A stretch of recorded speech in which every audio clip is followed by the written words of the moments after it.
Good morning to all of you. फिर से आपको मैं स्वागत करता हूं आपका अपना यूट्यूब चैनल संतोष टीचिंगम में। मैं बोला था आप लोग को कि मैं मैराथन लेकर आऊंगा और आपका साइंस का पेपर है 25 को। 25 को पेपर है, आज संडे है, आपके पास टाइम है 23rd 24 2 दिन टाइम है। देखिए इसमें आपको करना क्या है, आप सबसे पहले पीवाईक्यू करिए। पीवाईक्यू करने से क्या पता चलता है, एक एनालिसिस मिल जाता है आपको कि पेपर किस तरीके से आएगा, पेपर किस तरीके से आएगा, ये आपको एनालिसिस मिल जाता है। ठीक है, मैं जितने क्वेश्चंस लेकर आया हूं आपके लिए इस बार सारा पीवाईक्यू लेकर आया हूं और मैं बता दूंगा कि कब ये क्वेश्चंस पूछा गया है। चलिए चलते हैं फर्स्ट क्वेश्चन की ओर।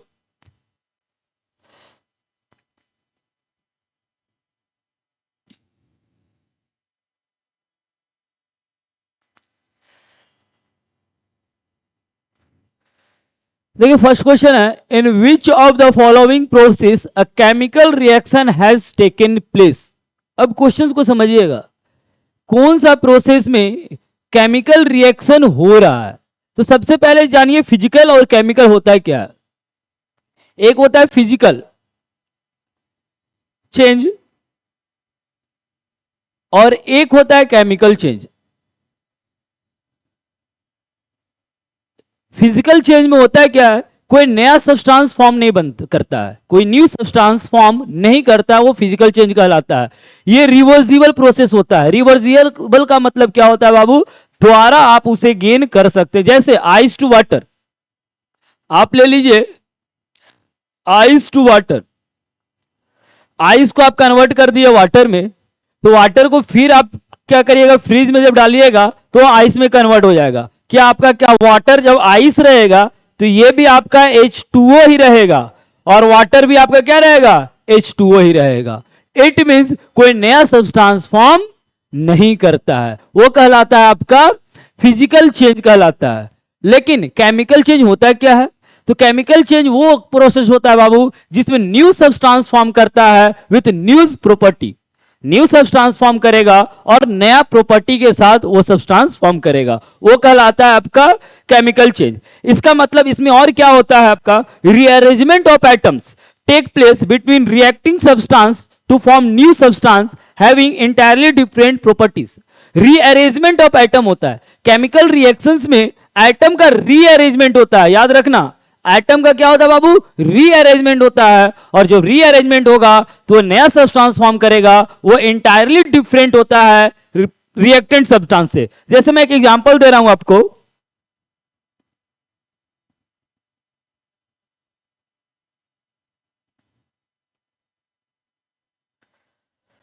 C+O2 फॉर्म किया CO2। इसमें क्या दिख रहा है आपका, एटम्स का रीअरेंजमेंट हुआ है। एटम्स का क्या हुआ बाबू, रीअरेंजमेंट हुआ है। और ये कार्बन है आपका, ये ऑक्सीजन है, और ये दोनों मिलकर क्या बनाया, कार्बन डाइऑक्साइड बनाया। तो कार्बन डाइऑक्साइड का प्रॉपर्टीज, ऑक्सीजन का प्रॉपर्टीज और कार्बन का प्रॉपर्टी, तीनों का प्रॉपर्टीज क्या होता है बाबू, डिफरेंट होता है। That is called chemical reaction. अब चलते हैं क्वेश्चंस की ओर। Ice melt into water, ice melt into water, ये क्या केमिकल प्रोसेस है, नहीं सर, वाटर द्वारा आइस में कन्वर्ट हो जाएगा। वाटर क्या हो जाएगा बाबू, द्वारा आइस में कन्वर्ट हो जाएगा। तो आपका पहला ऑप्शन क्या हो जाएगा, गलत हो जाएगा। Wet shirts go dried in the sunlight, shirt क्या है आपका, भींगा हुआ है, और आप उसको कहां डाल दिए, सनलाइट में डाल दिए, सूख गया। फिर क्या वो शर्ट भींगेगा कि नहीं, पानी में डालिएगा तो फिर वो शर्ट क्या हो जाएगा, भींग जाएगा, फिर वो वेट हो जाएगा। इट मींस ये भी आपका क्या है बाबू, फिजिकल चेंज है। Third one, brown layer is form over the iron rod kept in the air. अब देखो आयरन रॉड को जब एयर में किप्ट करेंगे तो एक ब्राउन लेयर फॉर्म करता है, और वो ब्राउन लेयर क्या होता है, फेरस ऑक्साइड कहलाता है। क्या कहलाता है, फेरस ऑक्साइड कहलाता है बाबू। और वो क्या हो जाता है, कोरोजन्स कहलाता है। क्या होता है, कोरोजन्स कहलाता है। देखिए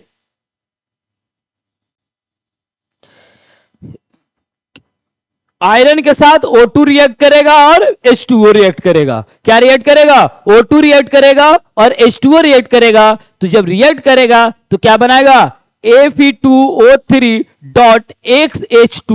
XH2O। ये क्या कहलाता है आपका, ये आपका कहलाता है हाइड्रेटेड आयरन ऑक्साइड कहलाता है। ये हाइड्रेटेड क्यों कहलाएगा? क्योंकि इसमें वाटर है। क्या है? वाटर है, इसलिए यह कहलाता है बाबू हाइड्रेटेड आयरन ऑक्साइड।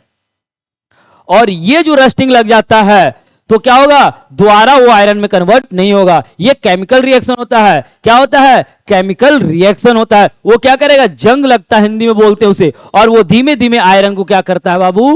खाते हुए चला जाता है। मतलब वो वेट उसको कम करते चला जाता है, ओरिजिनल प्रॉपर्टी को बर्बाद करते हुए चला जाता है। ठीक है, तो ये क्या हो गया आपका? केमिकल चेंज हो गया। तो इसका आंसर क्या हो जाएगा? इसका आंसर हो जाएगा बाबू सी। फोर्थ ऑप्शन देखते हैं, sugar getting dissolve in water. Sugar को क्या करिए? वाटर में डिजोल्व कर दीजिए, वो क्या बन जाएगा? शरबत बन जाएगा। फिर उसको वाटर क्या करिए आप? फिर उसको क्या करिए? नॉर्मली उसको हिट दीजिए, वो फिर वो शुगर में कन्वर्ट हो जाएगा। फिर क्या कन्वर्ट हो जाएगा? शुगर में। तो इट मींस ये भी आपका फिजिकल चेंज है, ये भी आपका नहीं होगा। तो इसका आंसर क्या होगा? ऑप्शन सी होगा बाबू। क्या होगा? ऑप्शन सी होगा। चलते हैं नेक्स्ट क्वेश्चन की ओर।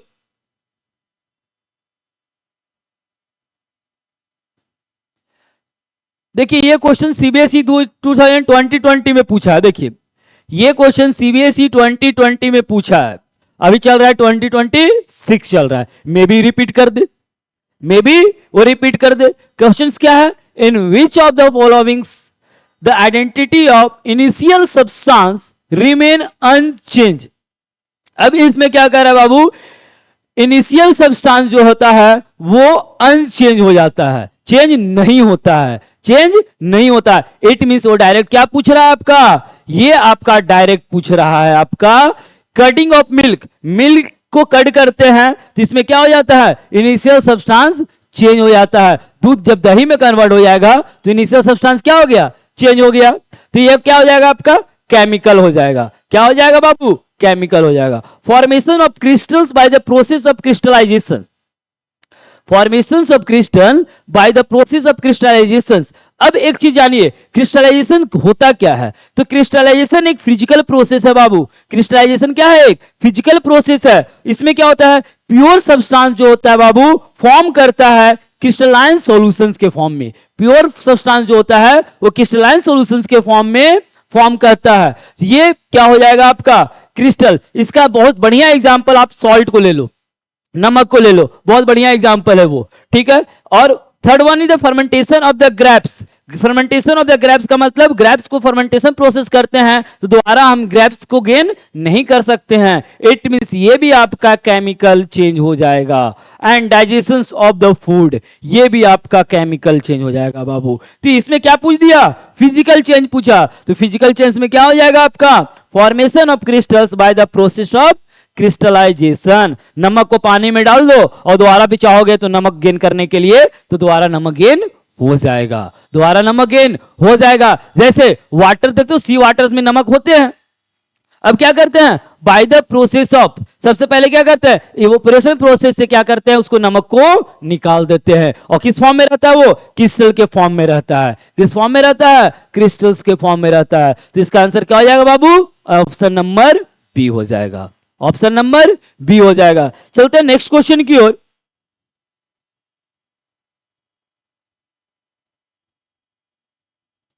Why it is important to balance skeletal chemical equations. ये क्वेश्चन देखिए 2021 में टर्म 1 में पूछा गया था। 2021 में ये क्वेश्चन पूछा था। कह रहा है क्या? Why it is important to balance skeletal chemical equations. हम क्यों बैलेंस करते हैं केमिकल इक्वेशंस को? केमिकल इक्वेशंस को हम लोग क्यों बैलेंस करते हैं? सबसे पहले to verify the law of conservation of energy. नहीं, कंजर्वेशन ऑफ एनर्जी से कोई मतलब नहीं है बैलेंस इक्वेशंस को। To verify the law of constant proportion, ये भी कोई मतलब नहीं है। कांस्टेंट प्रोपोर्शन क्या होता है? फिक्स रेशियो बाई मास में हम लोग, जैसे वाटर है 1:8 के रेशियो में क्या होगा? कहीं का भी वाटर रहेगा तो वो फिक्स रेशियो में होगा, जैसे 1:8 के फॉर्म में होगा। तो ये से भी कोई मतलब नहीं है। To verify the law of conservation, to verify the law of conservation of mass. हाँ, law of conservation of mass क्या होता है बाबू? Total mass of reactant is equal to total mass of product, that is called law of conservation of mass. Total mass of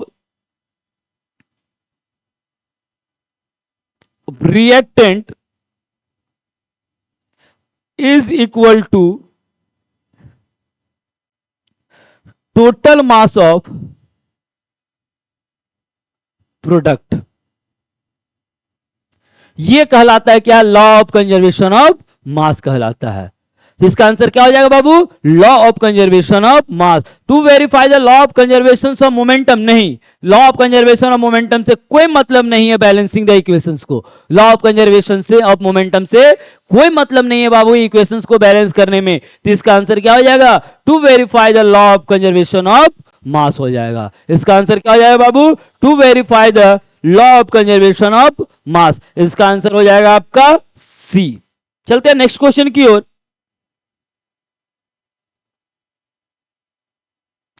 देखिए ये भी question पूछा है आपका,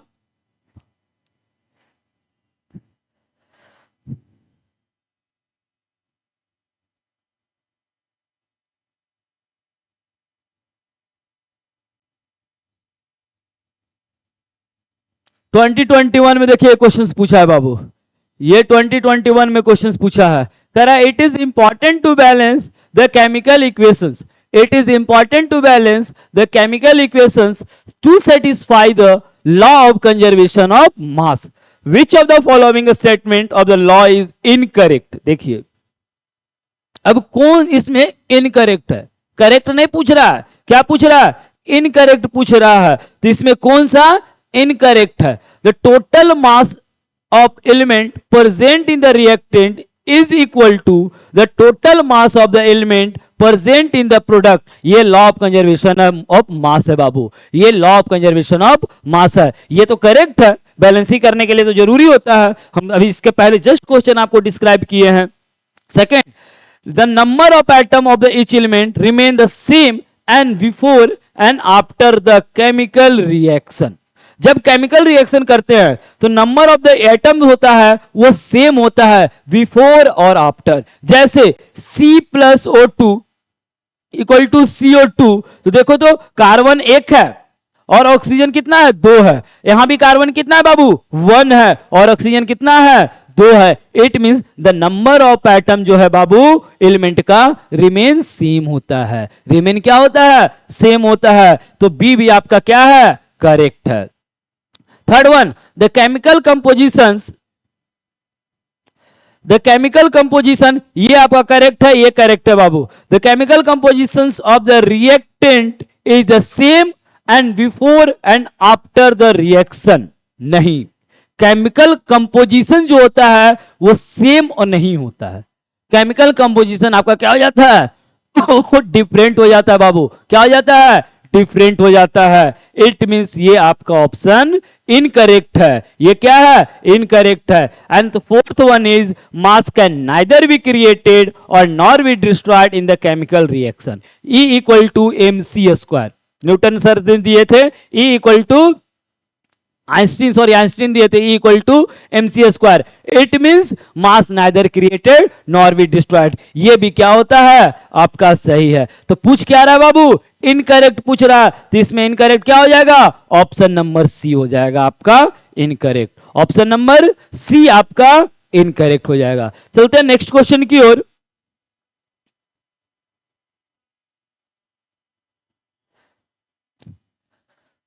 Which of the following correctly represent the balanced chemical equations? अब ये chemical equation balance, बहुत easy question है बाबू। देखो 2021 में आया था, आई थिंक कोविड का समय होगा। क्वेश्चंस देख रहे कितना इजी आया था। कोई जरूरी नहीं कि कोविड के समय में क्वेश्चन इजी है आपको, और हम दिखाएंगे ये 2024 में 2025 में भी बैलेंसिंग का क्वेश्चन आया है। 2024 में और 2025 में भी आपका बैलेंसिंग का क्वेश्चन आया है बाबू। अब देखते हैं यहां पे Fe1 है, Fe3 है, पहला कैंसिल हो गया।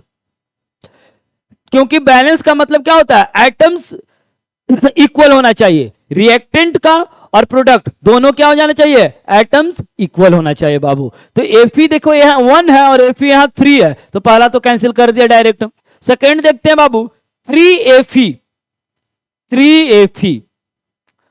हाइड्रोजन 4 2 8, हाइड्रोजन 4 2 8, ऑक्सीजन 1, ऑक्सीजन यहां कितना है? 4 है ऑक्सीजन कितना है बाबू 4 है, यहां भी ऑक्सीजन क्या है 4 है। इट मींस क्या हो जाएगा आपका ऑप्शन नंबर बी हो जाएगा। सी को देखना ही नहीं है और डी को देखना ही नहीं है, क्योंकि ऑप्शन नंबर क्या मिल गया मेरा बी मिल गया। ऑप्शन क्या मिल गया मेरा बी हो गया, तो इसका आंसर क्या हो जाएगा ऑप्शन बी हो जाएगा। नेक्स्ट क्वेश्चन की ओर चलते हैं।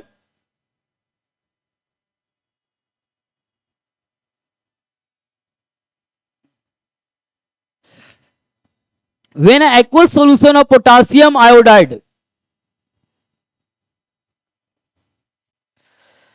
when aqueous solutions of potassium iodide and the lead nitrate are mixed, an insoluble substance separate out the chemicals equations for the reaction। ये 2020-23 में क्वेश्चन पूछा गया है, 2020-23 में क्वेश्चन पूछा गया है बाबू कि अगर aqueous solutions of potassium iodide, potassium का के आयोडाइड किसके साथ रिएक्ट किया पीबी NO3 हॉल ट्वाइस के साथ, तो क्या दे रहा है mix an insoluble substance separate, that is insoluble substance क्या कहलाता है बाबू वो प्रिसिपिटेट कहलाता है। क्या कहलाता है प्रिसिपिटेट कहलाता है, और वो होगा lead PbI2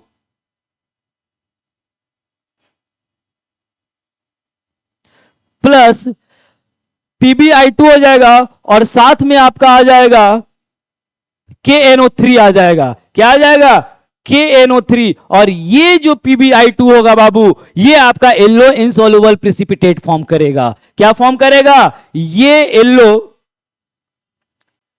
insoluble precipitate form करेगा। याद रखना प्रिसिपिटेट का क्या फॉर्म करेगा येलो इनसॉल्युबल प्रिसिपिटेट फॉर्म करेगा।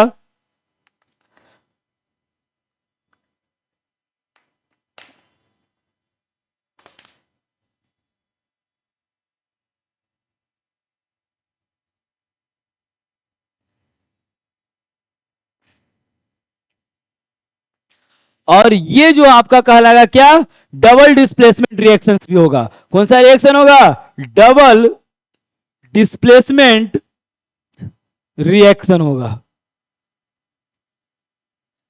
आंसर क्या हो जाएगा इसका बी हो जाएगा। चलिए नेक्स्ट क्वेश्चन की ओर चलते हैं।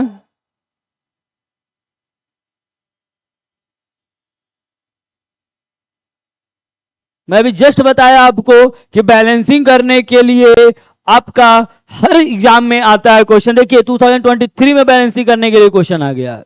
अब क्वेश्चन क्या है इसको बैलेंस करना। बैलेंस आप करोगे तब क्या निकलेगा in order to balance the following chemical equation the value of the coefficient x and the y, coefficient x और y का वैल्यू पूछ रहा है।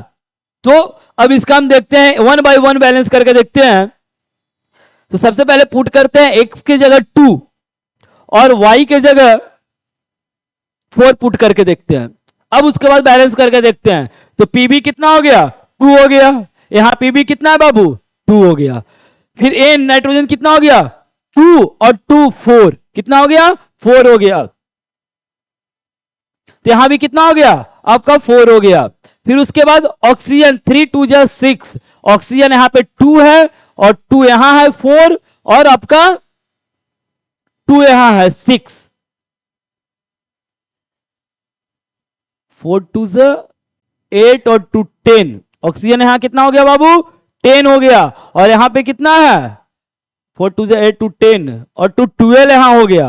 और यहां पे कितना है 3 2 जा 6 और 2 12, 3 2 जा 6 और 2 हाँ 6 2 जा 12 हो गया। मतलब अगर 4 पुट करेंगे तो मेरा आंसर आ जाएगा। इसका आंसर क्या हो जाएगा ए हो जाएगा। क्या हो जाएगा बाबू इसका आंसर ए हो जाएगा। नेक्स्ट क्वेश्चन की ओर चलते हैं।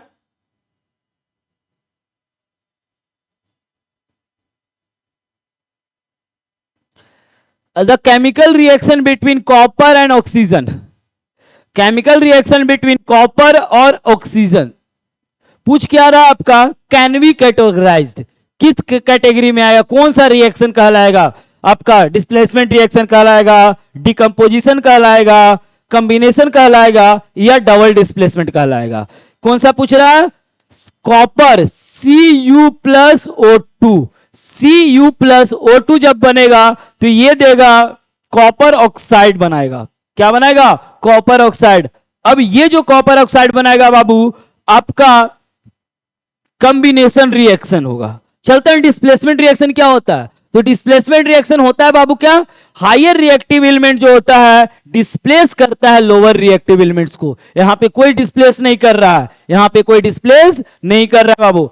डिकम्पोजिशन रिएक्शन क्या होता है? डिकम्पोज करना। Single substance more than two substance के फॉर्म में बनता है। सिंगल सब्सटेंस जब डिकम्पोज करेगा बाबू तो या दो से ज्यादा सब्सटेंस जब बनाएगा वो डिकम्पोजिशन रिएक्शन। और यहां तो डबल सब्सटेंस है, यहां क्या है? डबल सब्सटेंस मिलके सिंगल सब्सटेंस बना रहा है।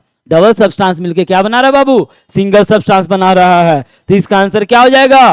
Combination reaction. डबल डिस्प्लेसमेंट क्या हो जाता है बाबू? ये एक्सचेंज ऑफ आयन होता है। डबल डिस्प्लेसमेंट रिएक्शन क्या होता है? Exchange of ions. Exchange of ions होता है।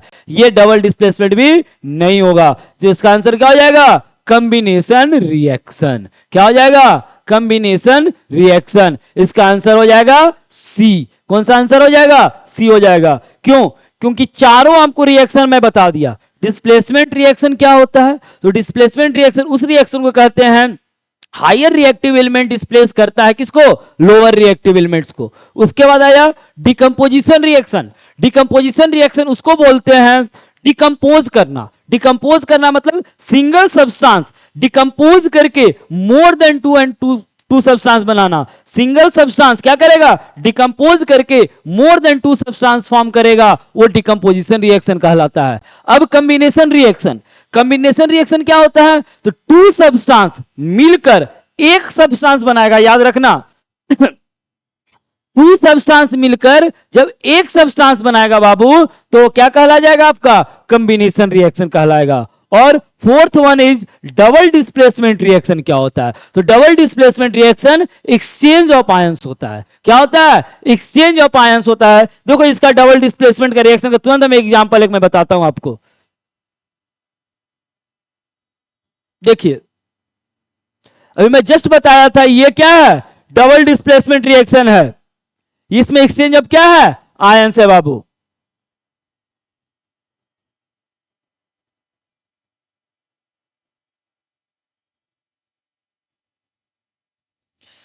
तो इसका आंसर क्या हो जाएगा? कॉम्बिनेशन रिएक्शन हो जाएगा। चलते हैं नेक्स्ट क्वेश्चन की ओर।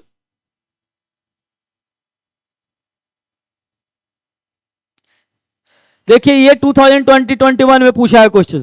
कह क्या रहा है? Which of the following reactions is categorized as a thermal decomposition reaction?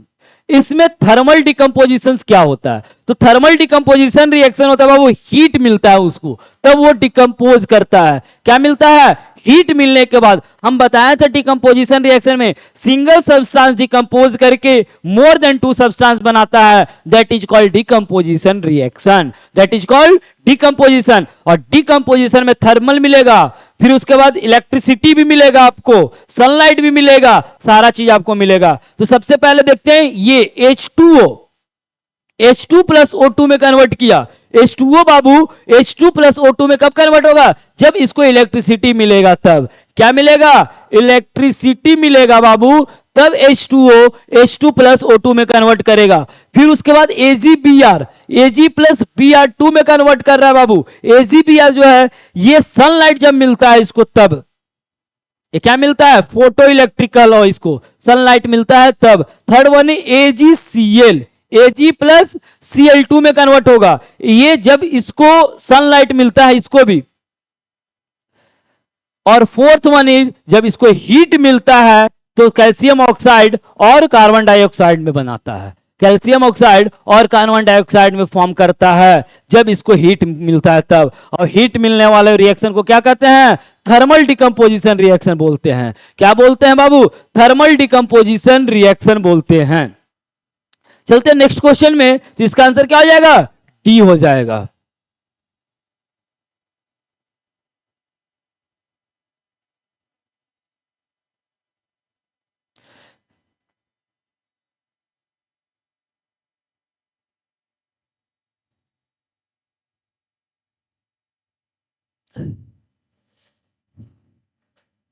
चलते हैं नेक्स्ट क्वेश्चन में।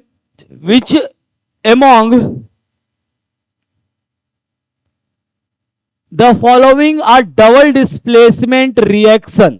अब इसमें कह रहा है कौन सा इसमें जो डबल डिस्प्लेसमेंट रिएक्शन है बाबू। तो मैं अभी जस्ट बताया आपको डबल डिस्प्लेसमेंट रिएक्शन किसको बोलते हैं, एक्सचेंज ऑफ आयंस को। क्या बोलते हैं, एक्सचेंज ऑफ आयंस।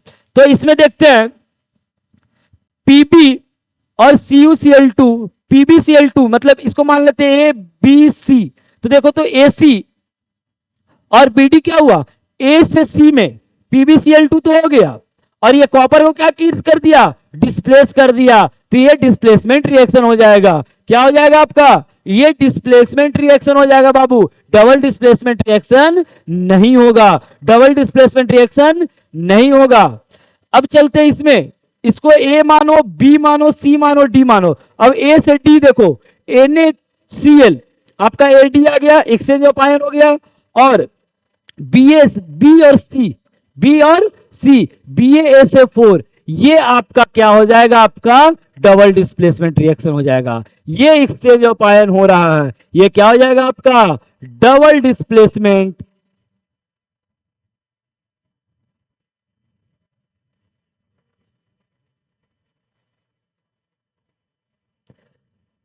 रिएक्शंस हो जाएगा।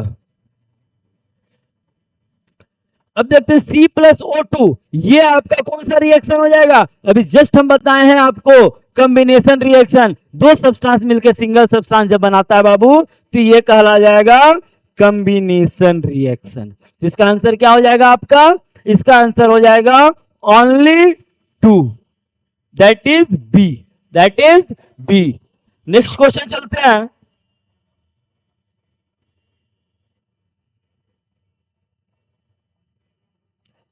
आपके बोर्ड में एनसीईआरटी और एनसीईआरटी एग्जाम्पलर का भी क्वेश्चन रहता है, तो एनसीईआरटी एग्जाम्पलर भी पढ़कर जाइएगा बाबू, मैं बता देता हूं, क्योंकि direct to the point question NCERT exemplar का डाल देते हैं बोर्ड्स में।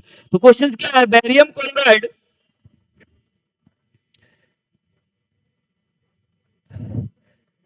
react with the ammonium sulfate form barium sulfate and ammonium chlorides. Which of the following correctly represent the types of the reaction involved?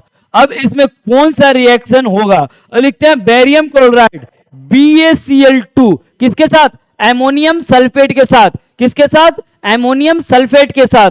तो NH2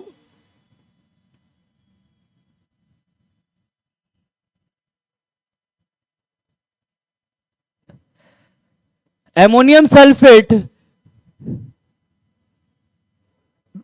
react with ammonium sulphate to form barium sulphate, क्या form करेगा, barium sulphate form करेगा और ammonium chloride form करेगा। NH ammonium chloride form करेगा बाबू, तो ये आपका हो जाएगा NH4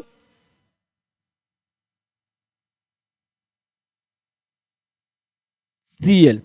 अब ये कौन सा रिएक्शन है बताइए, अब ये कौन सा रिएक्शन है बताइए। देखिए यहां पे क्या लग रहा है आपको, यहां पे आपको एक्सचेंज ऑफ आयन लग रहा है, डबल डिस्प्लेसमेंट रिएक्शन लग रहा है आपको, तो बोलिएगा यस सर ये डबल डिस्प्लेसमेंट रिएक्टर लग रहा है। उसके बाद और साथ में आपका क्या लग रहा है, साथ में प्रिसिपिटेशन रिएक्शन भी हो रहा है, साथ में क्या हो रहा है, प्रिसिपिटेशन रिएक्शन भी हो रहा है। जो बेरियम सल्फेट जो है BaSO4 व्हाइट इनसॉल्युबल सॉलिड है, ये क्या है आपका व्हाइट इनसॉल्युबल सॉलिड है। तो ये आपका डबल डिस्प्लेसमेंट भी हो जाएगा और प्रिसिपिटेशन भी हो जाएगा। 2 और 4 किसमें है आपका, 2 और 4 है सर, ऑप्शन नंबर डी है, ऑप्शन नंबर डी है। 2 और 4 क्या हो जाएगा, ऑप्शन नंबर डी हो जाएगा। देख लो अच्छे से, अब इसका आंसर हो जाएगा आपका ऑप्शन नंबर डी। हम नेक्स्ट क्वेश्चन क्यों चलते हैं।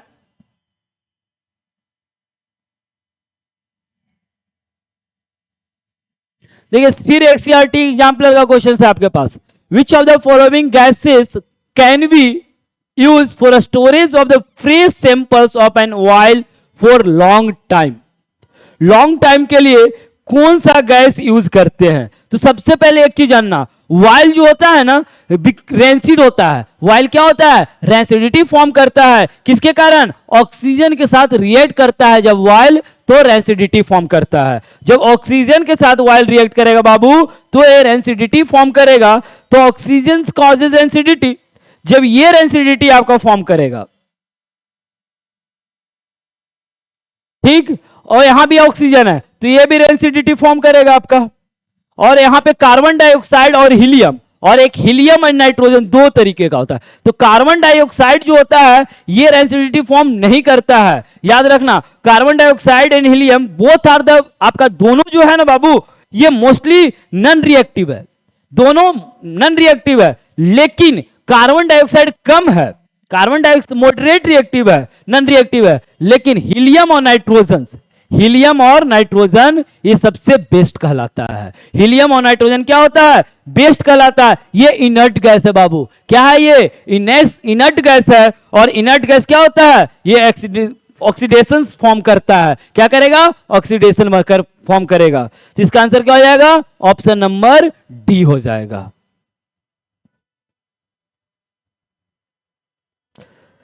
नेक्स्ट क्वेश्चन चलते हैं। Select from the following statement which is true for the base. अब एसिड बेस एंड सॉल्ट तो आप लोग पढ़े हो, तो इसमें सेलेक्ट करोगे कौन सा बेस है। पहले एसिड होता क्या है? तो सर एसिड सावर टेस्ट का होता है। एसिड क्या होता है आपका? सावर टेस्ट होता है। एसिड सावर टेस्ट होता है। दूसरा पॉइंट,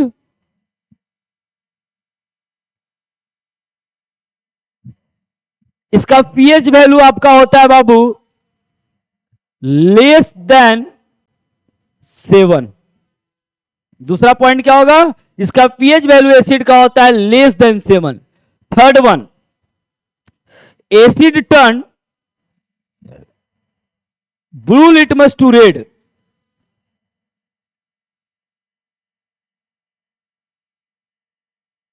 ये एसिड का प्रॉपर्टीज है।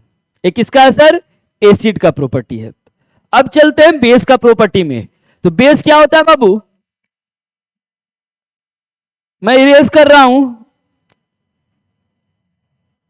अब बेस देखना, यह बीटर टेस्ट होता है। कैसा होता है? बीटर टेस्ट होता है पहला।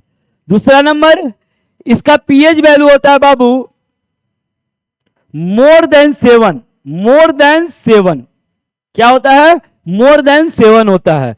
एंड थर्ड वन, एसिड क्या होता है? ब्लू लिटमस को रेड में कन्वर्ट होता है। तो बेस जो होता है वो रेड लिटमस को ब्लू में कन्वर्ट करता है। तो बेस जो होता है बाबू, base converts red litmus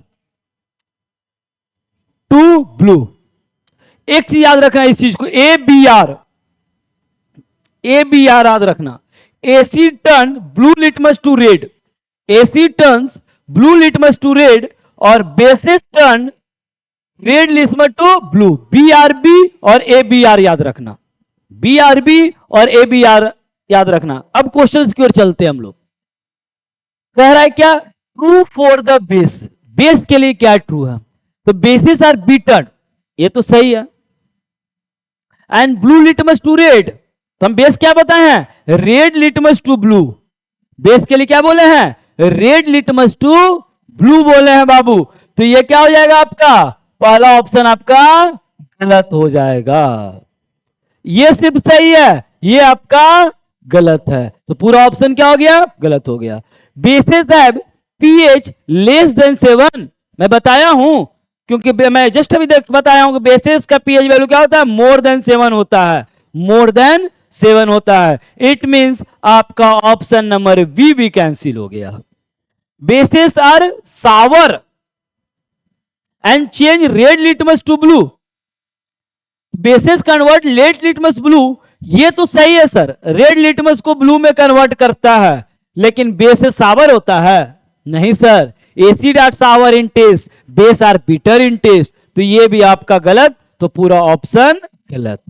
basis turn pink when drop of phenolphthalein naphthalene in added to the basis जो होता है बाबू turn pink when drop of naphthalene in added to them. Yes sir, basis जो होता है बाबू, एक चीज याद रखना, नेप्थलीन क्या होता है, कलरलेस इन एसिड सॉल्यूशन। याद रखना ये जो होता है एसिड में कलरलेस होता है, एसिड में क्या होता है, कलरलेस होता है, और बेस में क्या हो जाता है बाबू, पिंक में कन्वर्ट हो जाता है। किसमें कन्वर्ट हो जाता है, पिंक में कन्वर्ट हो जाता है। याद रखना एसिड में कलरलेस होता है और बेस में पिंक में कन्वर्ट हो जाता है। तो ये आपका ऑप्शन नंबर डी सही है, ऑप्शन नंबर डी सही है। चलते हैं नेक्स्ट क्वेश्चन की ओर।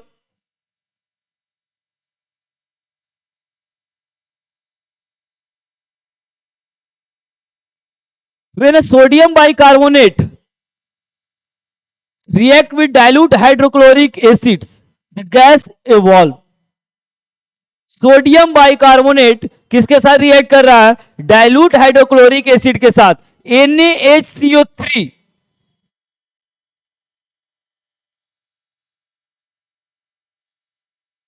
के साथ HCl रिएक्ट कर रहा है। NaHCO3 के साथ जब HCl रिएक्ट करेगा तो क्या फॉर्म करेगा, NaCl फॉर्म करेगा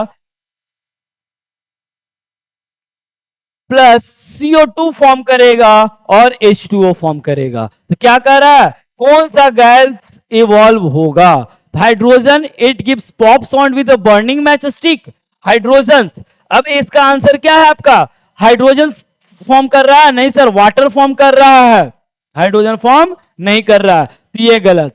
hydrogen 8 turn lime water milky, नहीं सर, लाइम वाटर को मिल्की कन्वर्ट करने वाला कौन सा गैस है, कार्बन डाइऑक्साइड गैस है। कार्बन डाइऑक्साइड गैस जो है वो लाइम वाटर को क्या कर देता है, मिल्की में कन्वर्ट कर देता है। तो थर्ड ऑप्शन देखिए, carbon dioxide 8 turn lime water milky. Yes sir, carbon dioxide जो होगा ये जो आपका होगा लाइम वाटर को क्या कन्वर्ट कर देगा, मिल्की वे में कन्वर्ट कर देगा। तो option C, carbon dioxide it blow off burning match stick with pop sound, नहीं, ये भी आपका गलत हो जाएगा। आंसर क्या हो जाएगा आपका, option number C, carbon dioxide gas form करेगा बाबू, देखो, और ये लाइम वाटर को मिल्की वे में कन्वर्ट कर देता है। तो चलते हैं नेक्स्ट क्वेश्चन।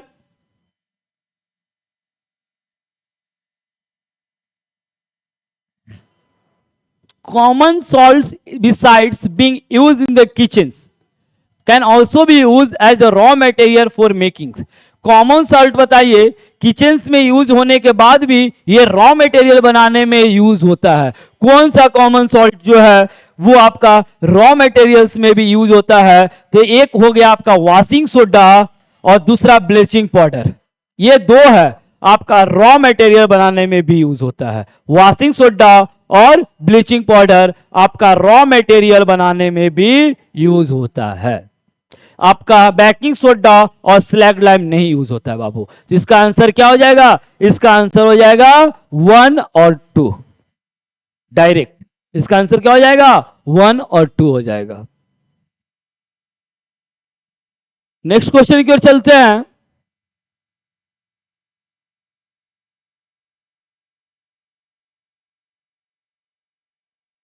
क्वेश्चंस को आप लोग पढ़िए।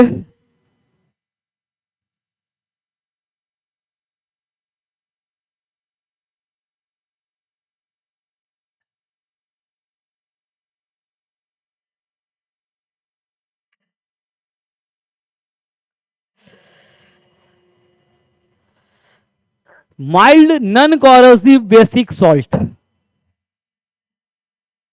क्या है, non corrosive, non corrosive basic salt इसमें क्या है बाबू, तो ये तो सबसे पहले स्ट्रॉन्ग बेस हो जाएगा,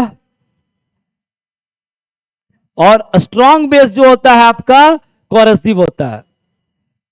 याद रखना ये स्ट्रॉन्ग बेस जो होता है आपका कॉरोसिव हो जाएगा, और ये भी आपका स्ट्रॉन्ग बेस है, और ये भी आपका स्ट्रॉन्ग बेस है, ये तीनों कॉरोसिव हो जाएगा। तीनों क्या हो जाएगा, कॉरोसिव इन नेचर हो जाएगा। NaHCO3 ये जो है आपका नॉर्मली बेकिंग सोडा कहलाता है, ये न्यूट्रल सॉल्ट है। ये क्या है आपका? न्यूट्रल सॉल्ट है। और ये जो है नॉन कॉरोसिव नेचर का होता है। कैसा होता है? नॉन कॉरोसिव नेचर का होता है। जिसका आंसर क्या हो जाएगा बाबू? डी हो जाएगा। ये आपका देखिए 2023 में भी पूछा है और 24 में भी पूछा है। 2 बार पूछा है इस क्वेश्चन को। 23 में भी पूछा है और 24 में भी पूछा है। किस्मत बढ़िया रहा तो 26 में भी पूछ देगा। तो आंख मूंद करके मार दीजिएगा ऑप्शन कि सर ने तो बताया था। चलिए देखिए फिर क्वेश्चंस आपके पास है 2020-23 में क्वेश्चंस पूछा हुआ है बाबू। The name of the salt used to remove permanent hardness of water.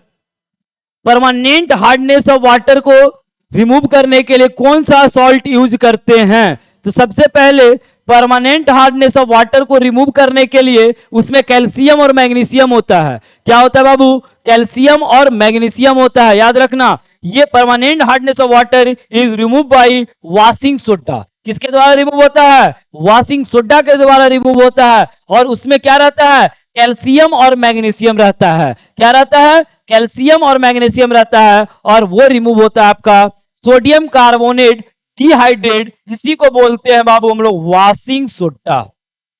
क्या बोलते हैं? वॉशिंग सोडा बोलते हैं। वाटर में क्या रहता है? कैल्शियम और मैग्नीशियम रहता है। क्या रहता है? कैल्शियम और मैग्नीशियम रहता है बाबू। जिसका आंसर हो जाएगा ऑप्शन नंबर सी। क्या हो जाएगा? ऑप्शन नंबर सी हो जाएगा। अब नेक्स्ट क्वेश्चन की ओर चलते हैं। Name of the following salts do not have the waters of the crystallisation.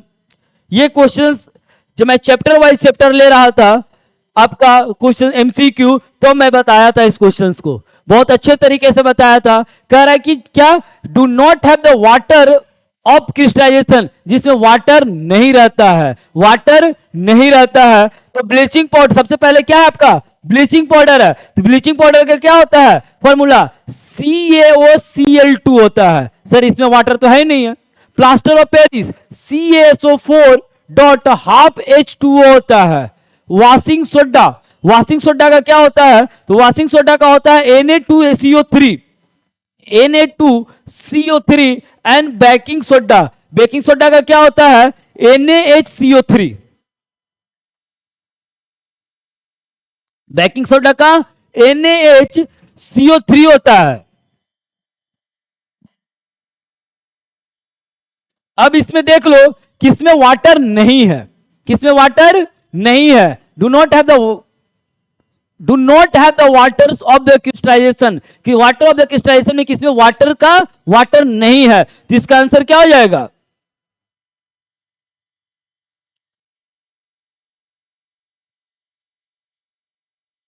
Plaster of Paris में देखो तो CaSO4 dot half H2O, plaster of Paris में वाटर होता है।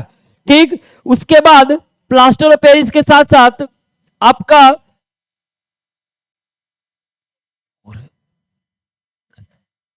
वॉशिंग सोडा में भी वाटर्स आपके होते हैं बाबू। वॉशिंग सोडा में भी आपके वाटर होते हैं। तो इसका ऑप्शन हो जाएगा डी। क्या हो जाएगा? ऑप्शन नंबर डी हो जाएगा। आपका ब्लीचिंग पाउडर और बेकिंग सोडा में वाटर नहीं होते हैं।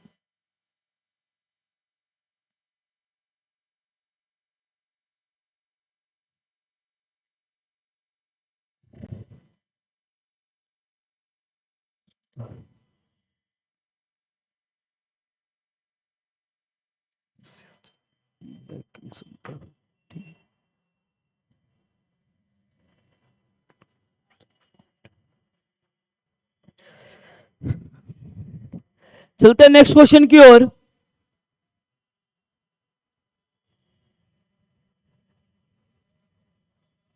ये आपका सीबीएसई 2023 में क्वेश्चंस पूछा है। Among the following metal with lowest density, metals with the lowest density पूछ रहा है। तो डेंसिटी होता क्या है सबसे पहले जान लिए? Mass by volume. क्या होता है? मास बाय वॉल्यूम होता है। और किसका सबसे कम डेंसिटी है? तो इसमें सबसे कम डेंसिटी आपका हो जाएगा बाबू लिथियम का। याद रखना। लिथियम का सबसे कम डेंसिटी होता है क्योंकि ये क्या है, अल्कली मेटल है। कौन सा मेटल है, अल्कली मेटल है, और लेस डेंस होता है। क्या होता है, सबसे लेस डेंस होता है, ये याद रखना। अल्कली मेटल है लिथियम, क्या है आपका, अल्कली मेटल है। और सबसे कम डेंसिटी कितना हो, किसका होता है, लिथियम का ही होता है सर। तो इसका आंसर क्या हो जाएगा, लिथियम हो जाएगा। नेक्स्ट क्वेश्चन चलते हैं।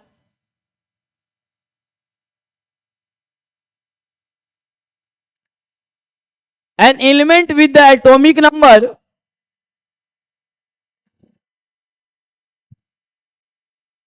will form the basic oxide। पहले बेसिक ऑक्साइड होता क्या है ये जान लो। जब मेटल, याद रखना, मेटल एसिड के साथ रिएक्ट करेगा तो बेसिक ऑक्साइड फॉर्म करेगा, और नॉन मेटल एसिड के साथ रिएक्ट करेगा तो ये एसिडिक ऑक्साइड बनाता है। क्या बनाता है, एसिडिक ऑक्साइड बनाता है।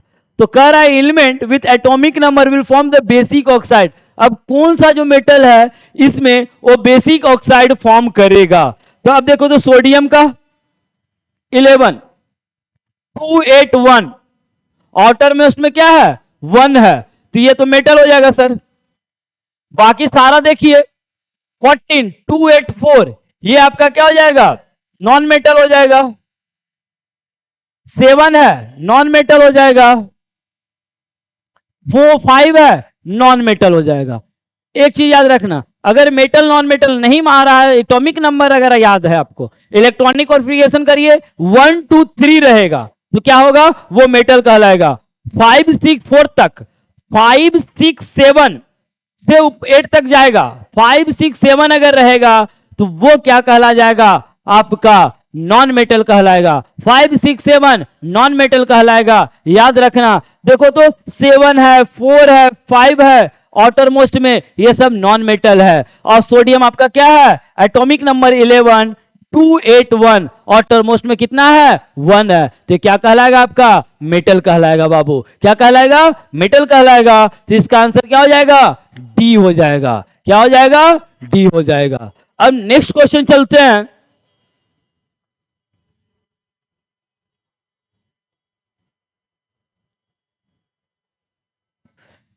Which of the following oxides are soluble in water to form alkali? कौन सा ऑक्साइड वाटर में सोलुबल होने के बाद वो अल्कली बनाता है। तो सबसे पहले एक चीज जानिए, अल्कली होता क्या है, बेस जो होता है आपका, जब वो रिएक्शन करता है, बेस जब रिएक्ट करेगा तो वो क्या बनाएगा, ऑक्साइड के साथ जब वाटर बनाता है तो वो अल्कली कहलाता है। क्या कहलाता है बाबू, अल्कली कहलाता है। सोडियम और पोटासियम देखिए, Na, सोडियम और पोटासियम, ये आपका सोडियम ऑक्साइड और पोटासियम ऑक्साइड आपका, ये जो दोनों आपका है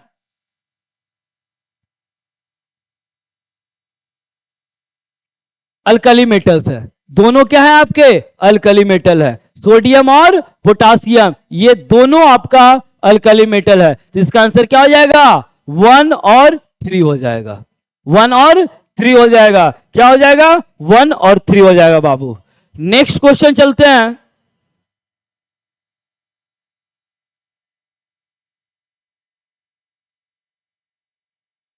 On adding dilute sulfuric acid to the test tube containing a metal X,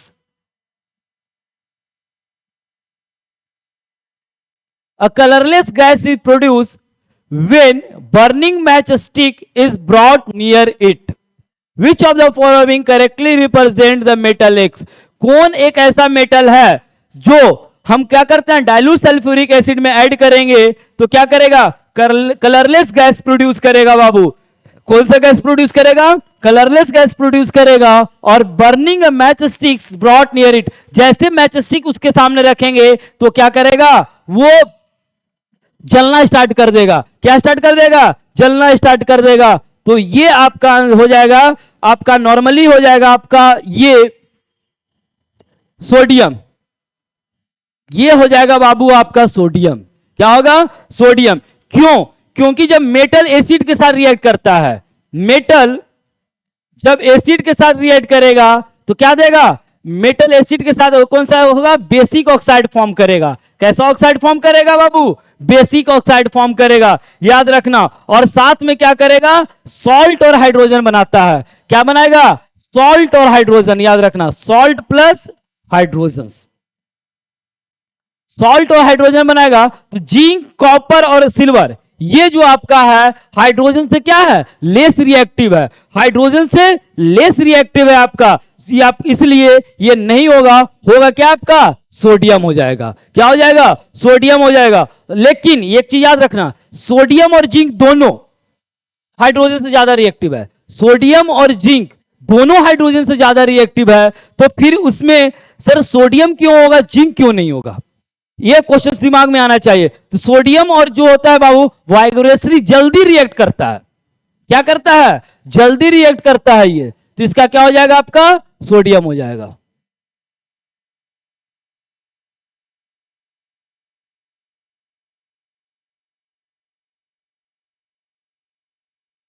the colour of the solutions observe after 30 minutes of placing zinc metals to copper sulphate solutions.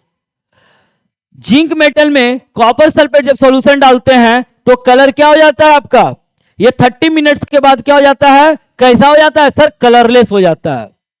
Colour कैसा हो जाएगा, colourless हो जाएगा, याद रखना। Zinc Zn plus CuSO4, Zn plus CuSO4 जब मिलाएंगे तो जेडन SO4 बनाएगा और Cu को क्या करेगा, रिप्लेस कर देगा, Cu को रिप्लेस कर देगा। और ये आपका डिस्प्लेसमेंट रिएक्शन है, ये आपका कौन सा रिएक्शन है, डिस्प्लेसमेंट रिएक्शन है। और ये जो कलर होगा आपका वो क्या हो जाएगा, आपका कलरलेस हो जाएगा।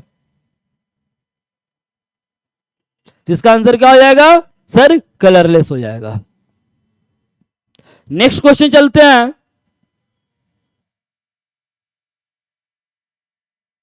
विच of the following not ionic compound. तो सबसे पहले आयोनिक कंपाउंड किसको कहते हैं, the compounds are formed by transfer of electron. Ionic किसको बोलते हैं, कंपाउंड्स आर फॉर्म्ड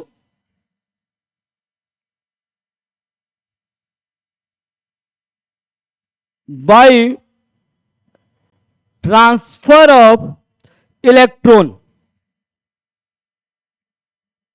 इसको बोलते हैं आयोनिक कंपाउंड बोलते हैं। क्या बोलते हैं, आयोनिक कंपाउंड बोलते हैं। अब कह रहा है कौन सा आयोनिक कंपाउंड नहीं है, अब इसमें बोल रहा है कि कौन सा आयोनिक कंपाउंड नहीं है बाबू। तो अब देखो एक चीज और याद रखना, आयोनिक कंपाउंड में ये जो ट्रांसफर ऑफ इलेक्ट्रॉन होता है वो किसके किसके बीच में होता है, तो मेटल और नॉन मेटल बीच में, दो तरह का कंपाउंड होता है, एक आयोनिक एक कोवेलेंट, दो तरह का। इसमें होता है बाबू transfer of electron between metal and non metal, between metal and non metal. और कोवेलेंट कंपाउंड में sharing of electron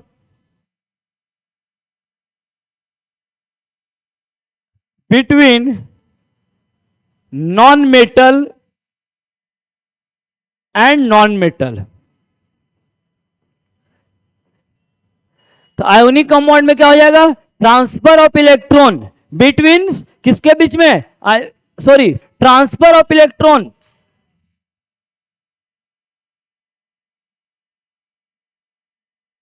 between metals and non metals, between metals और नॉन मेटल के बीच में। और आपका कोवेलेंट में transferring of electron between non metal and non metals, याद रखना, between non metal and non metal. अब चलते हैं KCl देखते हैं, फिर HCl देखते हैं, CCl4 NaCl।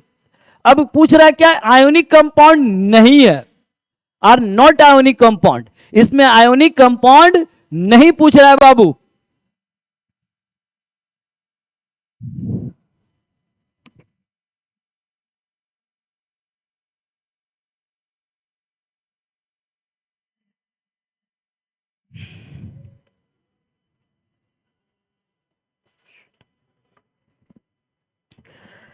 ये पोटासियम आपका मेटल है और ये आपका नॉन मेटल है, तो ये आयोनिक कंपाउंड फॉर्म करेगा। क्या फॉर्म करेगा? Ionic compound. HCl आपका, ये आपका क्या है? नॉन मेटल है, हाइड्रोजन, और ये Cl भी आपका क्या है? नॉन मेटल है। तो ये कौन सा फॉर्म करेगा? कोवलेंट कंपाउंड फॉर्म करेगा। कौन सा? कोवलेंट। Third, CCl4। सी कार्बन आपका कौन सा हो जाएगा? ये आपका हो जाएगा, ये भी नॉन मेटल है और ये भी आपका नॉन मेटल है, तो ये भी कौन सा कंपाउंड फॉर्म करेगा? सर कोवलेंट करेगा। और NaCl, ये आपका मेटल्स है या नॉन मेटल है? तो इसका आंसर हो जाएगा सेकेंड और थर्ड। क्या हो जाएगा? सेकेंड और थर्ड। दैट इज ये दोनों आपका, ये दोनों आपका जो होगा आपका क्या फॉर्म करेगा? कोवलेंट कंपाउंड फॉर्म करेगा। आंसर क्या हो जाएगा आपका? सेकेंड और third, that is B. Next question की ओर चलते हैं। Which of the following metal exist in the native state, sorry यहां पे होगा बाबू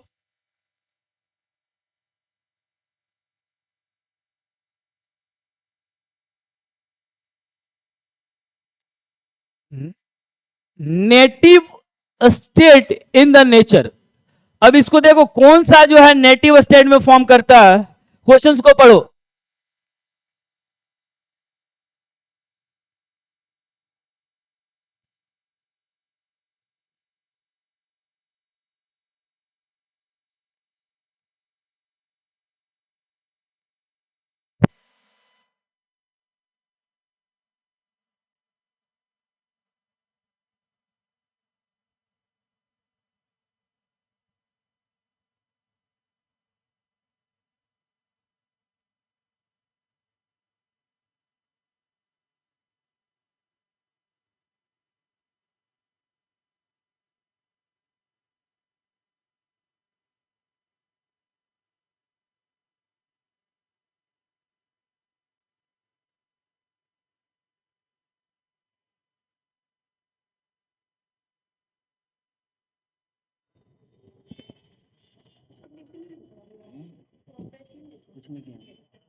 विच of the following metal exist in the native state, free state. तो आपका यहां पे Au और Ag, ये जो दोनों है आपका, ये दोनों जो आपका है बाबू वो नेटिव स्टेट में फॉर्म करता है गोल्ड और सिल्वर। गोल्ड और सिल्वर ये दोनों आपका नेटिव स्टेट में फॉर्म करता है। सबसे रिएक्टिविटी सीरीज में जब जाइएगा तो सबसे नीचे मिलेगा गोल्ड, सिल्वर, प्लेटिनम, ये सब नेटिव स्टेट में फॉर्म करता है, फ्री स्टेट में फॉर्म करता है। जिसका आंसर क्या हो जाएगा? सेकेंड और फोर्थ। सेकेंड और फोर्थ कहां है? ऑप्शन नंबर सी में। ऑप्शन नंबर सी में आपका सेकेंड और फोर्थ है। चलते हैं नेक्स्ट क्वेश्चन की ओर।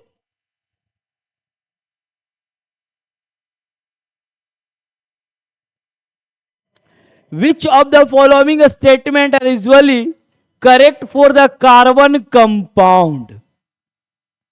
आ गया क्वेश्चन, कार्बन के लिए क्या है सही है? तो कार्बन जो होता है वो टेट्राहाइड्रल होता है। एक चीज याद रखना, कार्बन क्या होता है?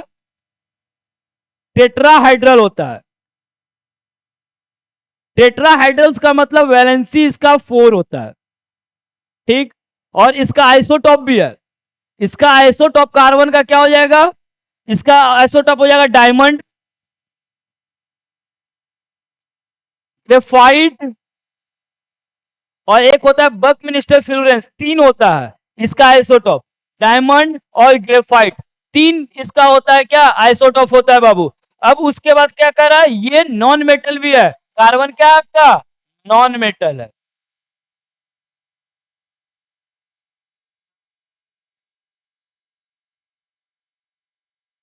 तो अब देखते हैं ऑप्शंस में, these are the good conductor of electricity. क्या ये गुड कंडक्टर ऑफ इलेक्ट्रिसिटी है? नॉन मेटल इलेक्ट्रिसिटी का गुड कंडक्टर होता है?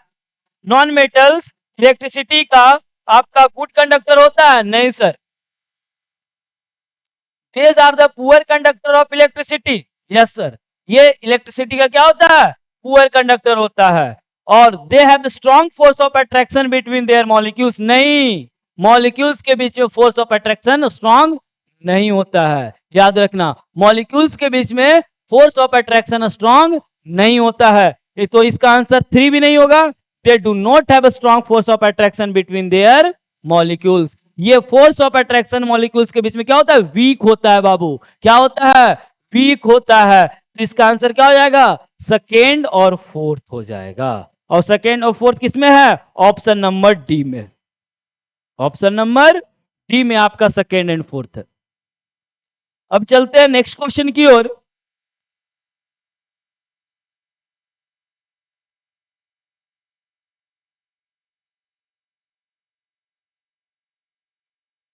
Carbon forms 4 covalent bond by sharing of its 4 valence electron. Carbon tetravalency होता है, उसके पास 4 होता है। वो क्या करेगा? 4 शेयर कर लेगा। क्या करेगा? शेयरिंग ऑफ इलेक्ट्रॉन करेगा। इट मींस वो आयोनिक बॉन्ड बनाएगा या कोवलेंट बॉन्ड बनाएगा? जब शेयरिंग बोल रहे हैं क्या बनाएगा? वो कोवलेंट बॉन्ड बनाएगा। क्या बनाएगा? कोवलेंट बॉन्ड बनाएगा। ठीक। Electron with 4 univalent atoms, example hydrogens. After the formations of 4 bond, carbon attains the electronic configurations. अब वो किसका इलेक्ट्रॉनिक कॉन्फ़िगरेशन होगा? जैसे कार्बन कितना होता है? 6 होता है, 2 और 4। ये जब 4 दे देगा किसी को, क्या बचा? 2 बचा। ये किसका है इलेक्ट्रॉनिक कॉन्फ़िगरेशन? सर ये है आपका हीलियम का। किसका है? हीलियम का है। किसका है सर? हीलियम का है। हाइड्रोजन और हीलियम, हीलियम का आउटरमोस्ट में कितना होता है? 2 होता है। जब इलेक्ट्रॉनिक कॉन्फ़िगरेशन करेंगे तो क्या लिखाएगा? सिर्फ 2 लिखाएगा। ठीक। क्योंकि कार्बन जब 4 दे दिया किसी को, कार्बन जब 4 दे दिया, देखो अच्छे तरीके से, कार्बन का 6 होता है, 2 और 4 6। ठीक है। ठीक। तो ये 4 किसी को दे दिया, शेयर कर दिया, तो इसके पास बचा कितना? 2 ही ना बचा। और 2 किसका इलेक्ट्रॉनिक कन्फ्यूजन है? सर 2 हीलियम का है। किसका है? हीलियम का। तो इसका आंसर क्या हो जाएगा? सर ए हो जाएगा। क्या हो जाएगा? ए हो जाएगा। चलते हैं नेक्स्ट क्वेश्चन की ओर।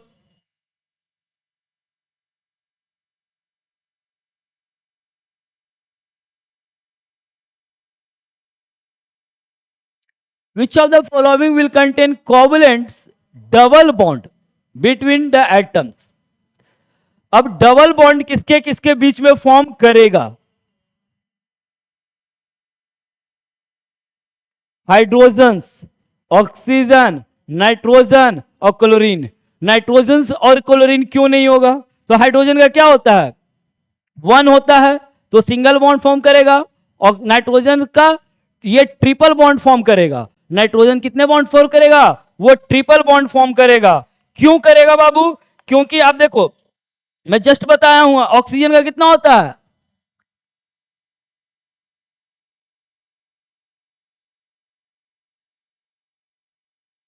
टू और 4, 2 और 6, 2 और 6 होता है। ठीक। तो कितना बचा? इसको 2 चाहिए। और नाइट्रोजन का कितना होता है? 2 और 5 होता है। इलेक्ट्रॉनिक कॉन्फ़िगरेशन करोगे तो। और क्लोरीन का कितना होता है? 287 होता है। अब देखो, हाइड्रोजन का 1 होता है तो सिंगल बॉन्ड फॉर्म करेगा। क्या करेगा? ये सिंगल बॉन्ड फॉर्म करेगा। अब ऑक्सीजन का क्या होता है? 2 और 6, तो ये आउटर मोस्ट में क्या करेगा? ये 2 लेगा। 2 क्या करेगा? लेगा। सर ये 2 लेगा, तो ऑक्सीजन 2 लेगा या 2 देगा? अब क्या है यहां मामला सर? कैसे पता चलेगा कि सर 2 लेगा? तो सपोज करिए आप और एक फ्रेंड, आप दोनों भाई हैं। ठीक है। दोनों भाई चले गए मार्केट। ठीक। अब एक भाई के पास 80 रुपीज है और एक भाई के पास 20 रुपीज है। ठीक। और कोई खिलौना आपको पसंद आ गया, कोई खिलौना आपको पसंद आ गया।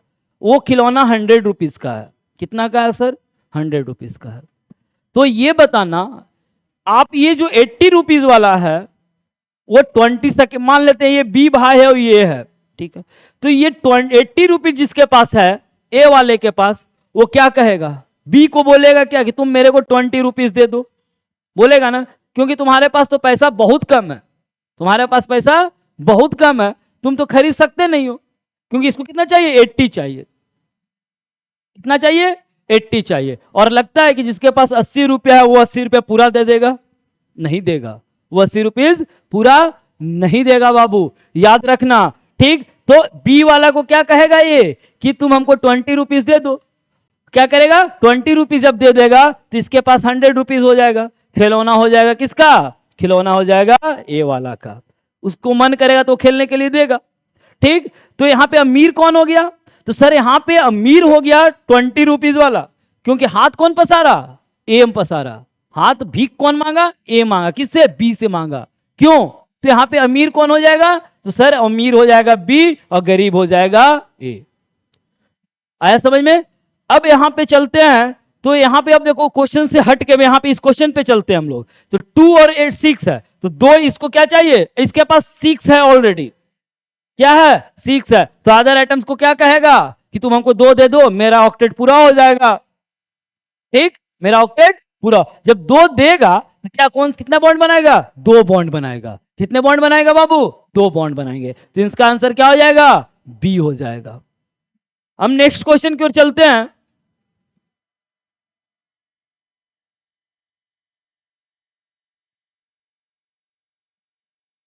क्वेश्चन क्या है, the property of the self linking amongst identical atom to form the long chains of compound, to form long chain of the compound, याद रखना, अगर सेल्फ लिंकिंग करता है, जैसे कार्बन क्या करेगा, वो टेट्रावैलेंसी है, तो कार्बन बहुत सारा कार्बन के साथ क्या करता है, वो मिल जाता है, जैसे कार्बन क्या करेगा, बहुत सारे कार्बन के साथ जब मिलता है तो सेल्फ लिंकिंग कैपेसिटी कहलाता है, क्या कहलाता है, सेल्फ लिंकिंग कैपेसिटी, और उसी चीज को बोलते हैं कैटिनेशन, क्या बोलते हैं, कैटिनेशन बोलते हैं।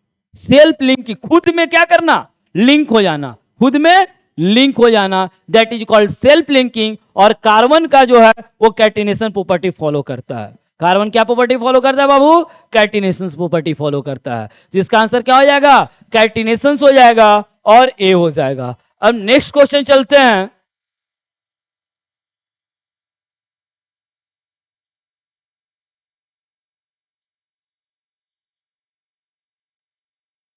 Which among the following are unsaturated hydrocarbon,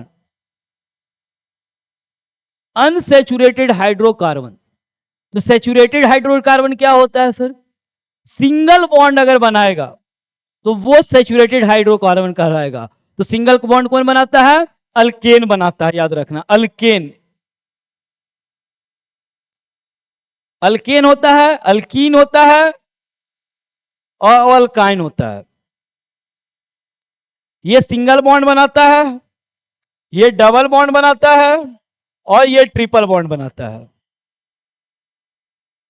alkane आपका सिंगल बॉन्ड बनाता है और सिंगल बॉन्ड बनाने के कारण वह सैचुरेटेड कहलाता है, क्या कहलाता है, सैचुरेटेड कहलाता है। तो इसका जनरल फॉर्मूला भी मैं बता देता हूं, एग्जाम में आएगा। अल्केन का जनरल फॉर्मूला होता है बाबू CN H2N + 2, अल्कीन का CN H2N होता है और अल्काइन का जनरल फॉर्मूला होता है CN H2N - 2।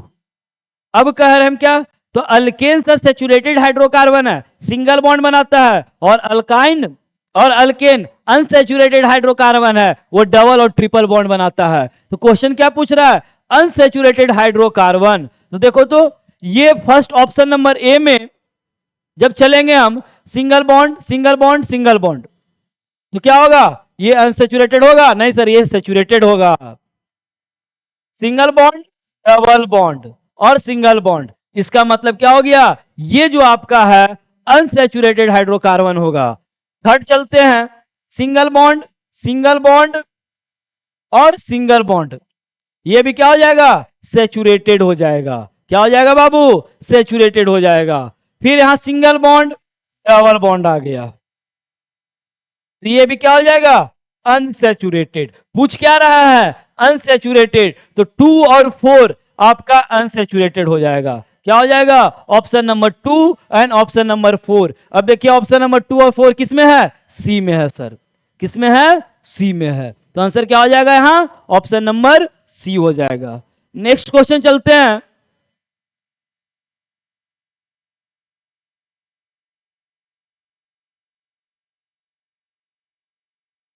Total number of electron shared in the formations of ethyne.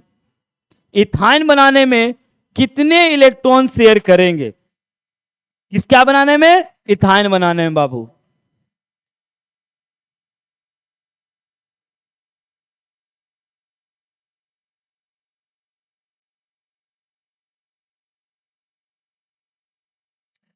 तो चलते हैं इथाइन का। सबसे पहले मैं अल्केन का जस्ट अभी बताया था आपको, जनरल फॉर्मूला CnH2n+2। अल्कीन का CnH2n और अल्काइन का CnH2n-2 क्या है, YNE। मीथ और इथ याद रखना 10 होता है। एक चीज और याद रखना, देखो meth, eth, prop, but, pent, hex, hept, oct, non और डेक।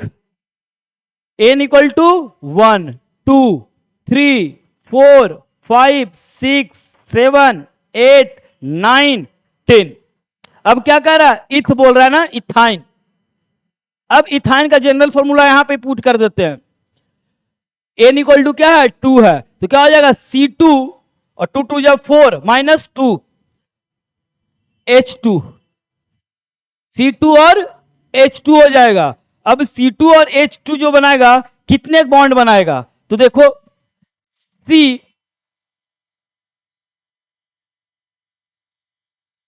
तो ये ट्रिपल बॉन्ड बनाएगा सर। सबसे पहले क्या बनाएगा, ट्रिपल बॉन्ड बनाएगा। तो 3 एक 4 और एक 5, कितने बॉन्ड बनाएगा, ये टोटल आपका बना देगा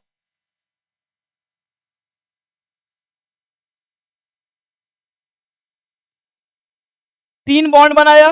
तो 3 बॉन्ड बनाया तो एक बॉन्ड में 2 हुआ, तो 3 2 जा 6 और 2 8 और 2 10, टोटल कितना हो गया, 10 हो गया। कितना हो गया बाबू, 10 हो गया। फिर से मैं इसको समझा देता हूं। बोल रहा है इथाइन, तो सबसे पहले जनरल फॉर्मूला याद रखना जरूरी है। तो इथाइन का जनरल फॉर्मूला क्या होता है सर, CnH2n-2 होता है। अब इथ कितने में आता है, 2 में आता है। कितने नंबर में आता है, 2 नंबर में आता है। तो 2 पुट करेंगे C2, 2 2 जा 4 -2 H2। अब ये इसको स्ट्रक्चरल जब लिखे बनाएंगे तो कैसे बनेगा, तब ना, क्योंकि ऑक्टेट भी पूरा करना है। क्या पूरा करना है, ऑक्टेट। अब देखो 3, ठीक, तो 3 2 जा 6 और 2 8, तो ये ऑक्टेट पूरा इस तरीके से हो जाएगा। फिर 3 2 जा 6 और 8, ये इस तरीके से ऑक्टेट पूरा करेगा। तो ऑक्टेट पूरा करने में कितने बॉन्ड पूछ रहा है, क्या पूछ रहा है कि टोटल नंबर ऑफ इलेक्ट्रॉन कितना है। तो 3 है, तो 3 2 जा 6 हो गया, 2 इलेक्ट्रॉन यहां हो गया और 2 इलेक्ट्रॉन यहां हो गया, तो 6 2 8 और 8 2 10 इलेक्ट्रॉन। कितने इलेक्ट्रॉन हो जाएंगे, टोटल इलेक्ट्रॉन 10 हो जाएंगे। कितना हो जाएगा बाबू, टोटल इलेक्ट्रॉन 10 हो जाएंगे। अब नेक्स्ट क्वेश्चन की ओर चलते हैं। Which of the following does not belong to the same homologous series?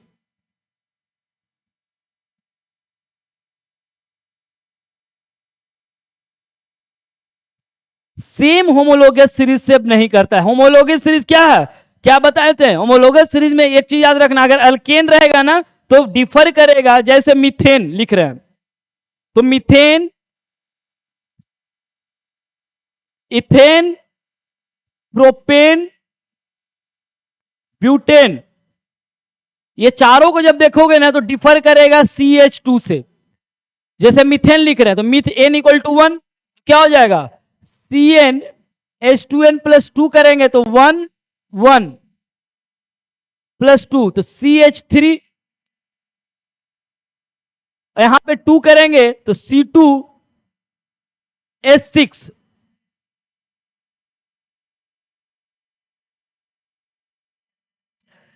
Ethane से देखो, मिथेन का नहीं, इथेन से देखो तो इथेन का क्या हो जाएगा, C2H6 C3H8।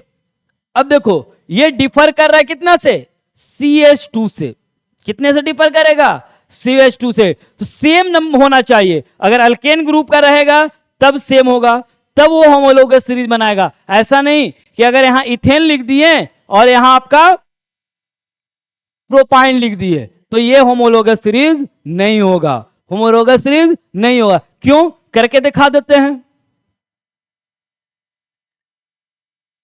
इथेन लिख दिए, इथेन का क्या हो जाएगा, CnH2n+2 तो C2H6 हो गया बाबू इथेन का। अब प्रोपाइन लिख देते हैं, तो प्रोपाइन का क्या होता है, CnH2n-2 तो C3H6-2 4।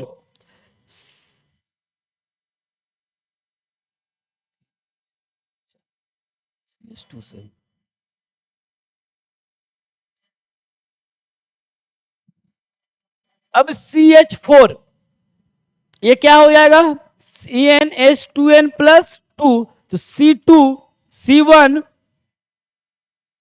और H4 ये हो जाएगा क्या आपका, ये हो जाएगा आपका मीथेन।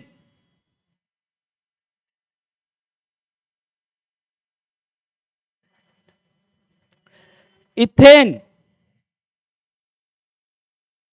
प्रोपेन और ब्यूटेन करेंगे तो क्या हो जाएगा, C4H10 होना चाहिए। ब्यूटेन का क्या होना चाहिए, C4H10, लेकिन यहां क्या है, C4H8 है, C4H8 है, तो ये आपका नहीं होगा। आंसर क्या हो जाएगा, ये होमोलोगस सीरीज में बिलोंग नहीं करेगा बाबू, ये होमोलोगस सीरीज में बिलोंग नहीं करेगा। इसका आंसर क्या हो जाएगा, डी हो जाएगा। इसका आंसर क्या होगा, डी हो जाएगा। नेक्स्ट क्वेश्चन की ओर चलते हैं।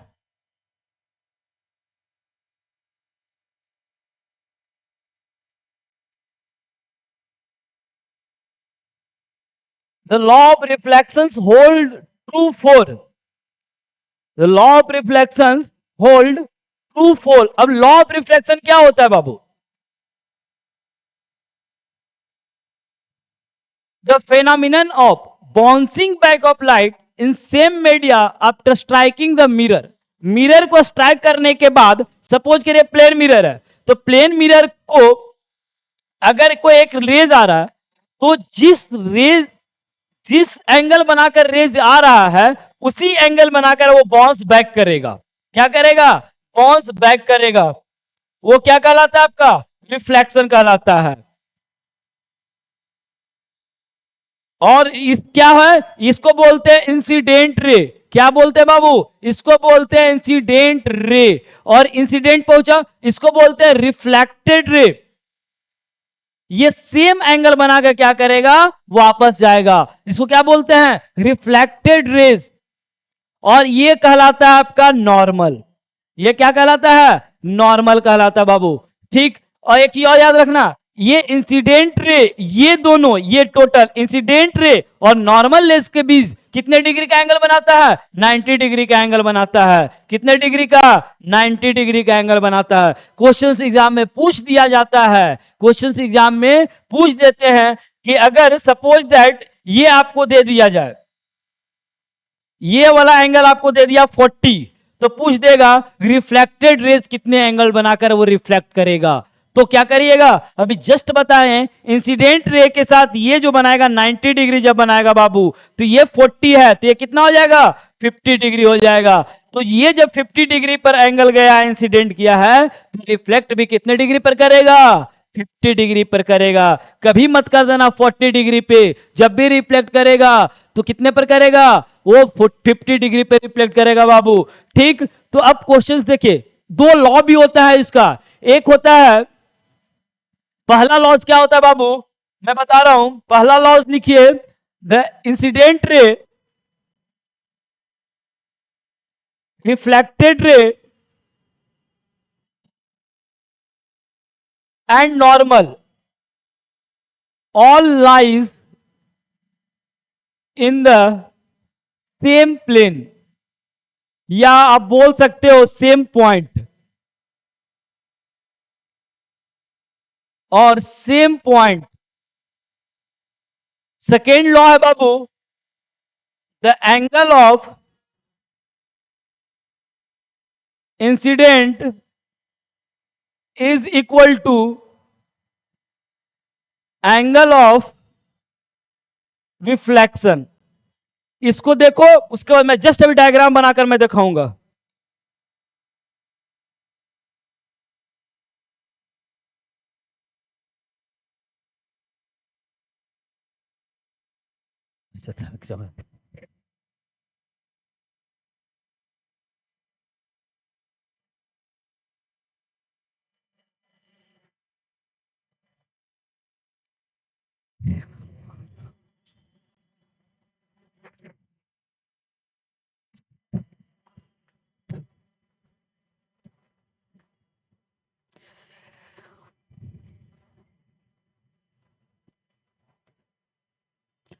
अब देखो बाबू, मैं अभी जस्ट बताया हूं, पहला देखो, पहला लॉ क्या है आपका, incident ray, reflected ray and normal lies in the same point. ये होता है आपका इंसिडेंट रे बाबू, ये होता है आपका रिफ्लेक्टेड रे, और ये होता है नॉर्मल। तीनों एक ही पॉइंट पे लाइज करता है, तीनों एक ही पॉइंट पे लाइज करता है। ये इंसिडेंट रे और ये रिफ्लेक्टेड रे, और नॉर्मल जो होता है वो 90 डिग्री का स्ट्रेट होता है। ठीक। सेकेंड क्या है, the angle of incidence is equal to angle of reflection. The angle of incidence is equal to angle of reflection, मतलब ये वाला एंगल जो होगा रिफ्लेक्शन का एंगल का बराबर होगा। अगर ये आपका 40 डिग्री है तो ये भी आपका 40 डिग्री से रिफ्लेक्ट करेगा। अब क्वेश्चन की ओर चलते हैं। Law of reflection holds true for, law of reflection concave mirror में भी होता है, कॉन्वेक्स मिरर में भी होता है, प्लेन मिरर में भी होता है, सारे रिफ्लेक्टिंग सरफेस पे होता है। लॉ ऑफ रिफ्लेक्शन बाबू सारे रिफ्लेक्टिंग सरफेस पे होता है, याद रखना। लॉ ऑफ रिफ्लेक्शन आपका सारे रिफ्लेक्टिंग सरफेस पे होता है, एक चीज याद रखना। तो अगर देखो, एक होता है स्मूथ सरफेस पे रिफ्लेक्शन, एक होता है स्मूथ सरफेस प्लेन सरफेस पे, और एक होता है जिगजैग सरफेस पे। तो रिफ्लेक्शन दोनों सरफेस पे होता है, रिफ्लेक्शन दोनों सरफेस पे होता है। इसका आंसर हो जाएगा बाबू ऑप्शन नंबर डी। क्या हो जाएगा, ऑप्शन नंबर डी हो जाएगा।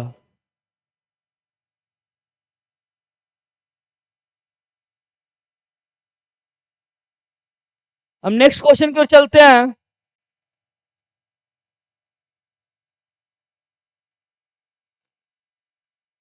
When an object is kept within the focus of the concave mirror, an enlarged image is formed behind the mirror.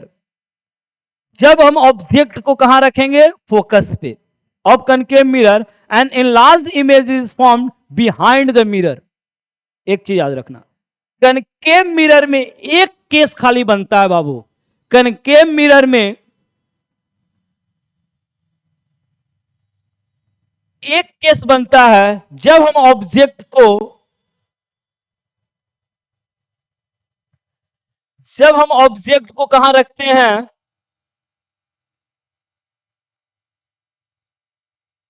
P और एफ के बीच में। पी और एफ के बीच में जब हम ऑब्जेक्ट को रखेंगे बाबू, तो याद रखना एक केस में जो ऑब्जेक्ट हम पी और एफ के बीच में रखते हैं तब वर्चुअल इमेज बनाता है। कैसा बनाता है, वर्चुअल और इरेक्ट बनाता है, याद रखना। बाकी सारे केस में कॉनकेव मिरर जो होता है रियल और इन्वर्टेड इमेज बनाता है। टोटल 6 इमेज बनाता है। टोटल कितने इमेज बनाता है बाबू, 6 इमेज बनाता है कॉनकेव मिरर।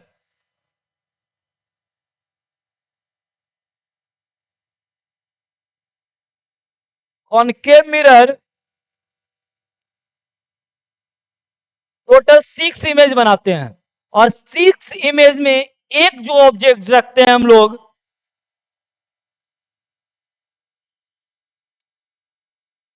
प्रिंसिपल और फोकस के बीच में जब रखते हैं तब जो ये इमेज बनाता है बाबू, वो बिहाइंड द मिरर बनाता है, बिहाइंड द मिरर बनाता है एक केस में। तब कौन सा क्या पूछ रहा है, इमेज बिहाइंड द मिरर। जब बिहाइंड द मिरर बनाएगा तो क्या बनाएगा, वर्चुअल बनाएगा। क्या बनाएगा, वर्चुअल और इरेक्ट बनाएगा, याद रखना। क्या बनाएगा, वर्चुअल और इरेक्ट बनाएगा। तो क्या हो जाएगा, वर्चुअल और इरेक्ट आपका ऑप्शन नंबर डी में है। वर्चुअल और इरेक्ट आपका ऑप्शन नंबर डी में है बाबू। नेक्स्ट क्वेश्चन चलते हैं।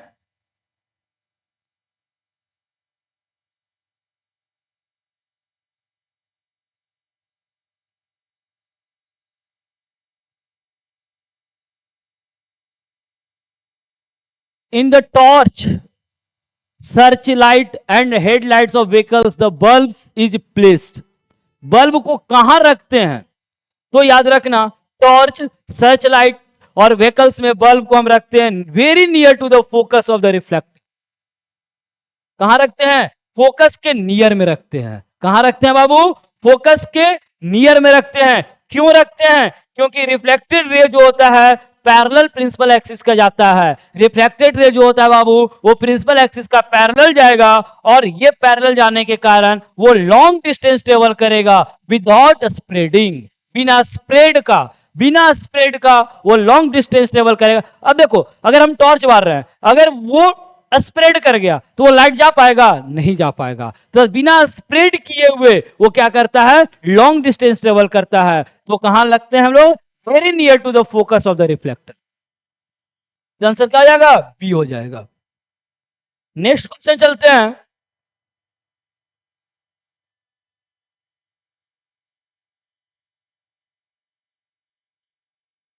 An object is place in front of convex mirror. देखो at infinity, according to the new Cartesian sign convention, the sign of the focal length and the sign of the image distance,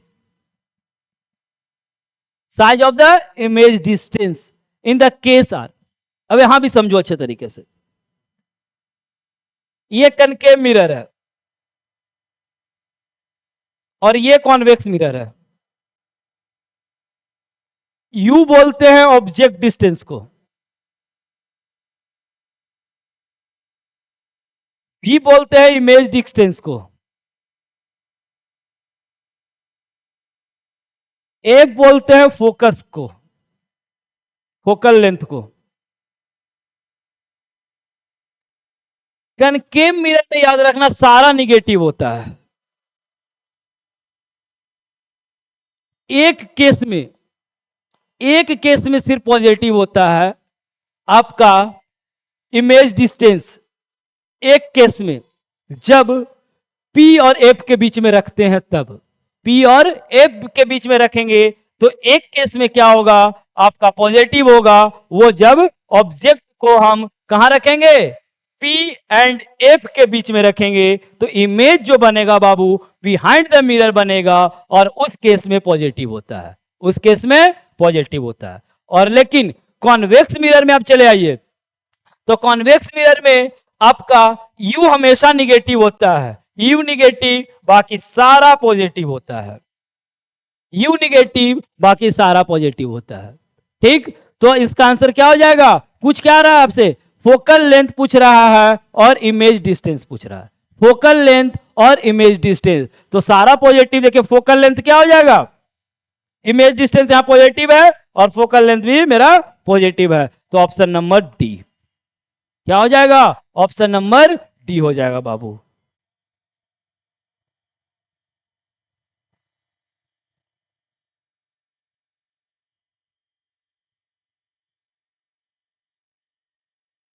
The radius of the curvature of the converging mirror that is concave mirror is 30 centimeter at what distance from the mirror should an object be placed so as to obtain virtual image? अब देखो virtual image बनाना है, real virtual image में क्या रखेंगे, P और F के बीच में रखेंगे। कनकेव मिरर में तो एक ही केस में बना है, बताए थे आपको कि पी और एफ के बीच में रखेंगे तो वर्चुअल इमेज बनेगा सर। और हम जानते हैं एफ इक्वल टू क्या होता है, R/2 होता है। तो यहां पे क्या दिया हुआ है आपका, 30 सेंटीमीटर दिया हुआ है रेडियस, तो radius by 2 that is equal to 15 हो जाएगा जब हम 0 और 15 के बीच में रखेंगे तब, जब हम 0 और 15 के बीच में रखेंगे तब। Next question,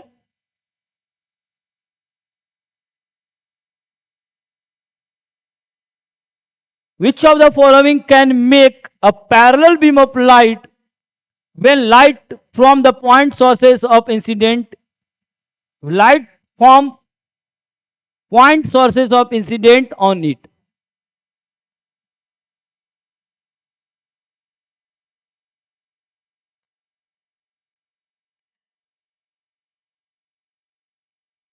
parallel beam of light, तो पैरेलल बीम ऑफ लाइट कहां जाएगा आपका, कनकेव मिरर में जाएगा बाबू। किस में जाएगा, कनकेव मिरर। और एक चीज और याद रखना, जो रूल कनकेव मिरर फॉलो करता है वही रूल आपका कॉन्वेक्स लेंस फॉलो करता है, सारा सेम होता है। कनकेव मिरर जो रूल फॉलो करेगा वो आपका कॉन्वेक्स लेंस फॉलो करेगा, और जो रूल आपका कॉन्वेक्स मिरर फॉलो करेगा वो आपका कनकेव लेंस फॉलो करेगा। तो क्या कह रहा है, कनकेव मिरर और कॉन्वेक्स लेंस कहां है, तो concave mirror as well as convex lens. ये ऑप्शन नंबर आपका क्या हो जाएगा, ए हो जाएगा। क्या हो जाएगा, option number A. Next question चलते हैं।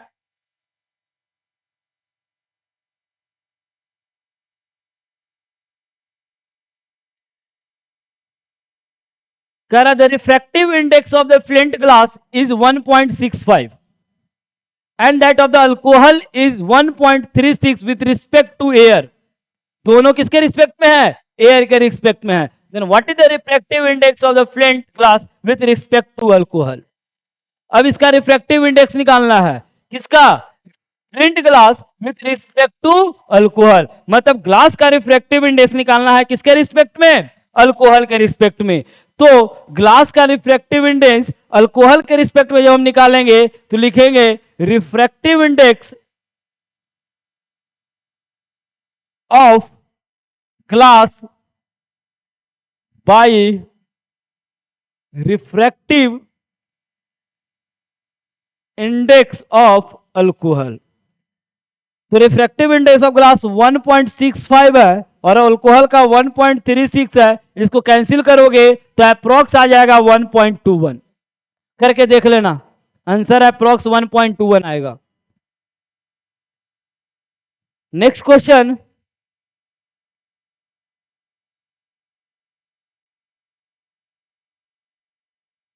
कह रहा the image distance from the eye lens in the normal eyes when we increase the distance of an object from the eye।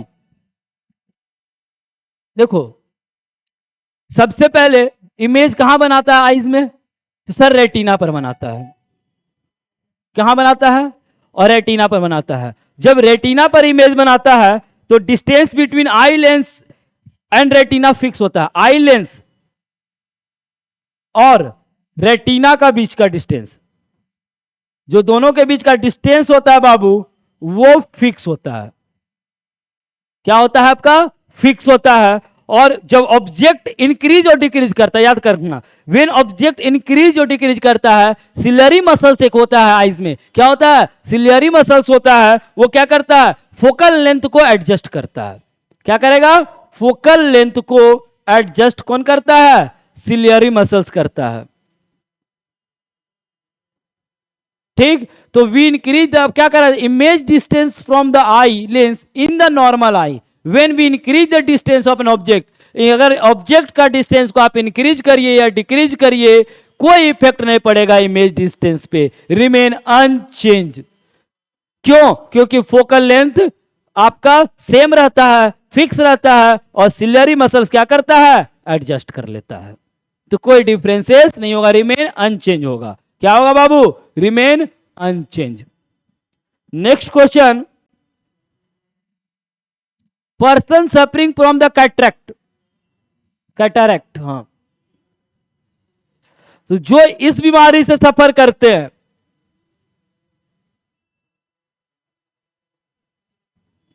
उसका होता क्या है? पहले उसका, सबसे पहले जो इस बीमारी से सफर करते हैं बाबू, उसका आई लेंस जो होता है क्लॉडी हो जाता है और ओपेक हो जाता है। याद रखना, आई लेंस क्लॉडी और ओपेक होना। क्लॉडी का मतलब क्या? धुंधलापन। आई लेंस पर क्या होता है? धुंधलापन हो जाता है या ओपेक हो जाता है। ओपेक का मतलब लाइट पास नहीं करेगा। जब आई लेंस पर लाइट नहीं पास करेगा तो रिफ्लेक्ट करेगा ही नहीं। जब रिफ्लेक्ट नहीं करेगा तो पर्सन को देखने में बहुत दिक्कत होता है। क्या होता है? बहुत दिक्कत होता है। तो क्या हो जाता है? ओपेक आई लेंस हो जाता है।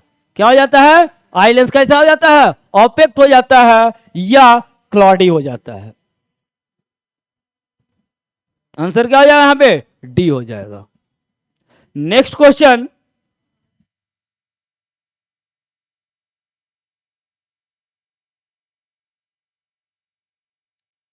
which of the following phenomenon light are involved in the formation of rainbow? Rainbow बनने में कौन कौन सा फेनोमेनन फॉर्म टेक प्लेस करता है बाबू? याद रखना। तो सबसे पहले रिफ्रैक्शन होता है, डिस्पर्सन होता है और इंटरनल रिफ्लेक्शन, तीनों होता है। एक होता है आपका रिफ्रैक्शन, फिर होता है आपका डिस्पर्सन, और थर्ड होता है इंटरनल रिफ्लेक्शन। ये तीनों होता है बाबू, याद रखना। रिफ्रैक्शन, डिस्पर्सन और इंटरनल रिफ्लेक्शन।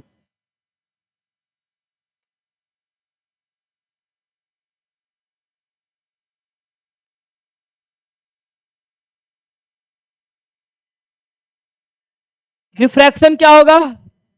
सनलाइट, सबसे पहले होता है सनलाइट कहां इंटर करेगा? तो सनलाइट इंटर करेगा आपका वाटर ड्रॉपलेट्स में।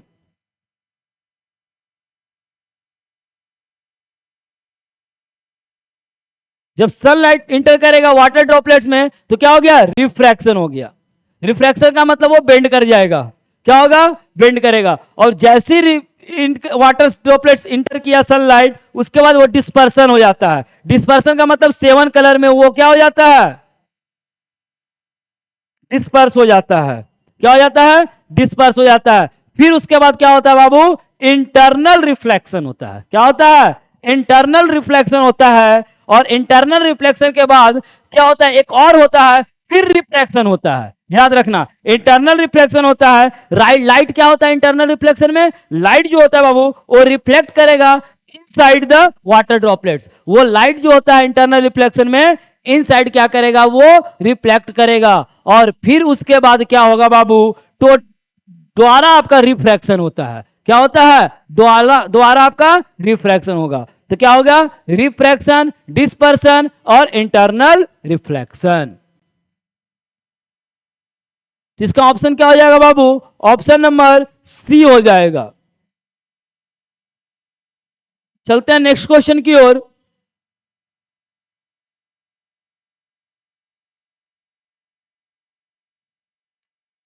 The sky appears dark to passengers flying at very high altitudes.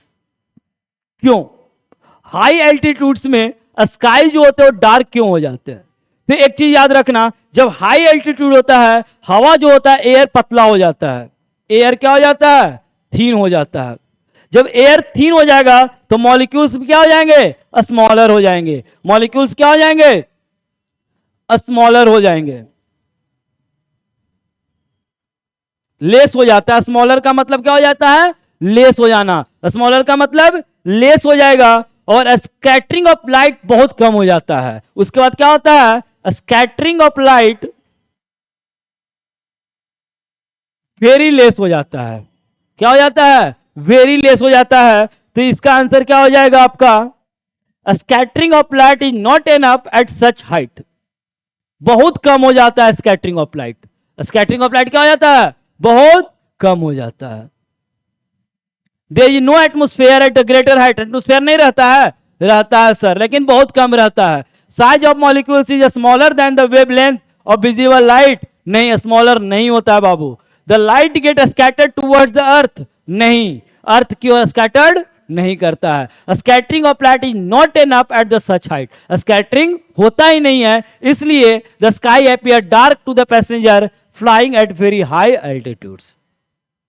इसका आंसर क्या हो जाएगा, ए हो जाएगा। अब चलते हैं नेक्स्ट क्वेश्चन की ओर। Twinkling of a star due to atmosphere, in atmosphere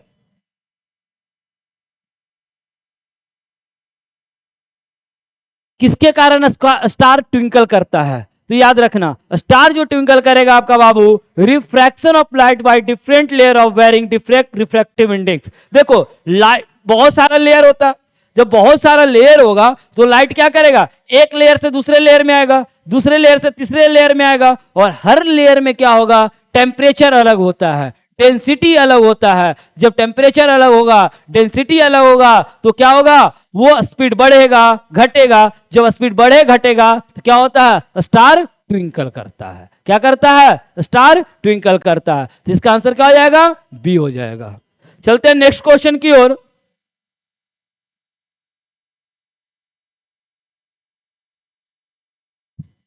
The match the quantities given in the column A with the SI unit given in the column B. अब SI यूनिट देखो, electric potential difference का SI unit क्या होता है बाबू, volt होता है। क्या होता है, वोल्ट होता है, याद रखना।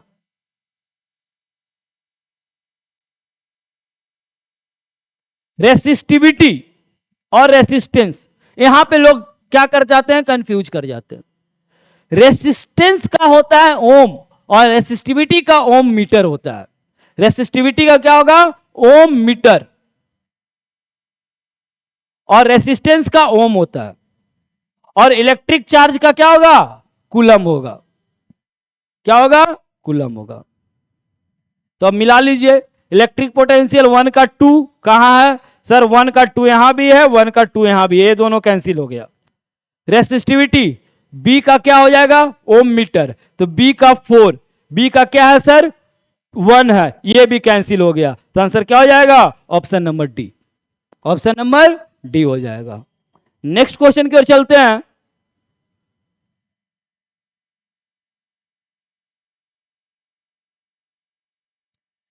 For verifying Ohm's law we design an electric circuit diagram in which we show the arrangements of the different circuit components. We find that in respect to the resistors, जब हम आपका क्लास ले रहे थे, एमसीक्यू जब ले रहे थे आपका चैप्टर वाइज चैप्टर, तो मैं एक चीज आपको बताया था, और क्या बताया था आपको याद है, तो सर याद होगा क्योंकि रिविजन तो किए नहीं, क्योंकि मैथ्स का सर एग्जाम था, इंग्लिश का एग्जाम था। तो एक चीज जानिएगा, एमीटर जो होता है सीरीज में कनेक्ट होता है, एमीटर सीरीज में कनेक्ट करते हैं बाबू, और वोल्ट मीटर को पैरेलल में कनेक्ट करते हैं। एमीटर्स को सीरीज में कनेक्ट करते हैं, और वोल्ट मीटर को कहां कनेक्ट करते हैं, पैरेलल में कनेक्ट करते हैं, पहला चीज। दूसरा चीज और जान लीजिए, सीरीज में आपका क्या होता है, जो करंट होता है याद रखना सेम होता है। सीरीज में करंट आपका सेम होता है बाबू, और पोटेंशियल डिफरेंस जो होता है वो डिफरेंट होता है। और पैरेलल में करंट जो आपका वो डिफरेंट होता है, और पोटेंशियल डिफरेंस सेम होता है। अब क्वेश्चन की ओर चलते हैं हम। Ammeter is connected in the parallel, sir आपने एमीटर को कहां कनेक्ट किया है, सीरीज में, गलत हो गया। Ammeter is connected in series and voltmeter in parallel, yes sir. Ammeter को कहां कनेक्ट करेंगे, सीरीज में, और वोल्ट मीटर को कहां कनेक्ट करेंगे, पैरेलल में कनेक्ट करेंगे। दोनों ऑप्शन पढ़ने की जरूरत नहीं है। दोनों ऑप्शन पढ़ने की जरूरत नहीं है, क्योंकि अगर आपको आंसर मिल रहा है तो नीचे मत पढ़िए, वो कंफ्यूज करेगा। देखिए कैसे कंफ्यूज कर रहा है। Ammeter and voltmeter both are connected in series, कर दिया ना कंफ्यूज। एमीटर और वोल्ट मीटर दोनों को सीरीज में कनेक्ट कर दिया। And fourth, ammeters and voltmeter both are connected in parallel, ये क्या कर दिया, आपको कंफ्यूज कर दिया।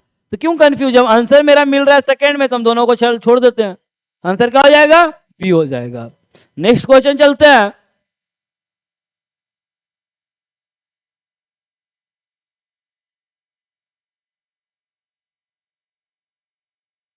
A complete circuit is left on for the several minutes, causing the connecting copper wire to become hot.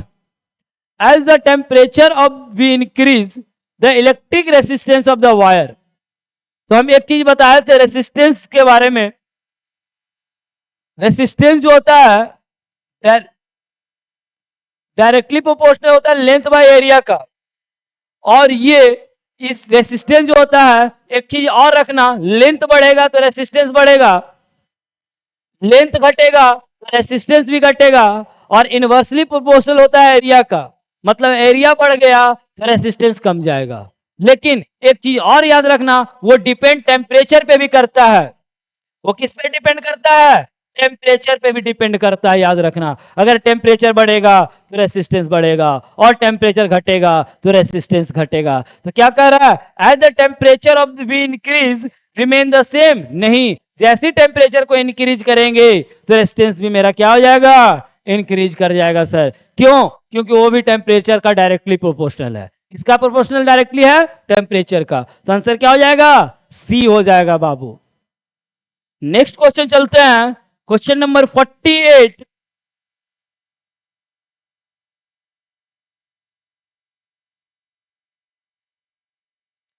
कह रहा है क्या, cylindrical conductor of length and uniform area cross sections A has the resistance R, मतलब R equal to rho length by area.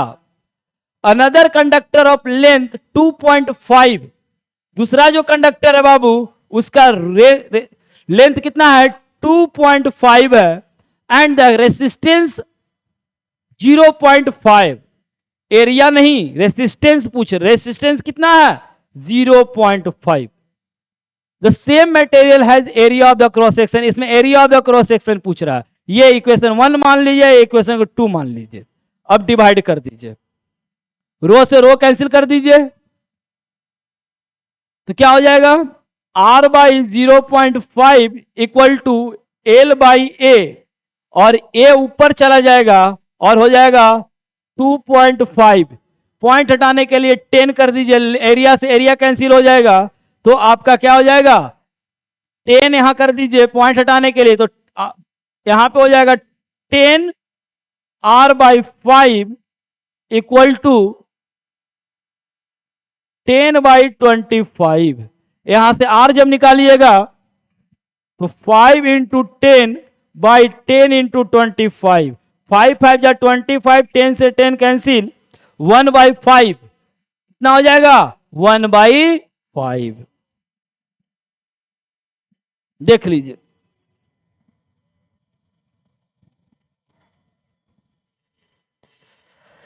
ये question आपका 2020 में पूछा था, और इस टाइप का क्वेश्चन पूछता है एग्जाम में, याद रखिएगा, इस टाइप का क्वेश्चन एग्जाम में पूछता है आपका।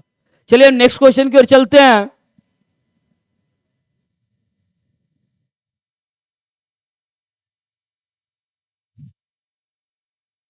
The maximum resistance which can be made using the 4 resistance of each resistor. जब भी मैक्सिमम पूछेगा बाबू याद रखना, जब भी मैक्सिमम पूछेगा सीरीज में कनेक्ट कर देना। कहां कनेक्ट करोगे, सीरीज में। और मिनिमम पूछेगा तो पैरेलल में कनेक्ट कर देना। मैक्सिमम पूछेगा तो सीरीज में कनेक्ट कर देना, और मिनिमम पूछेगा तो पैरेलल में कनेक्ट कर देना।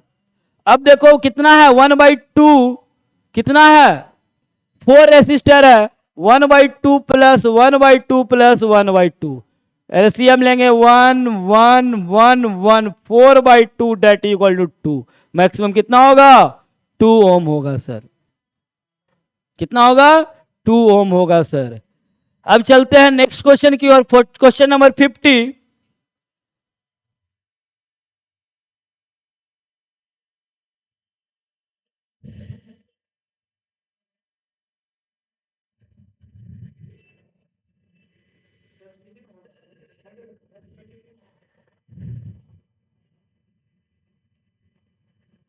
The resistance of the resistors is reduced to half of its initial value.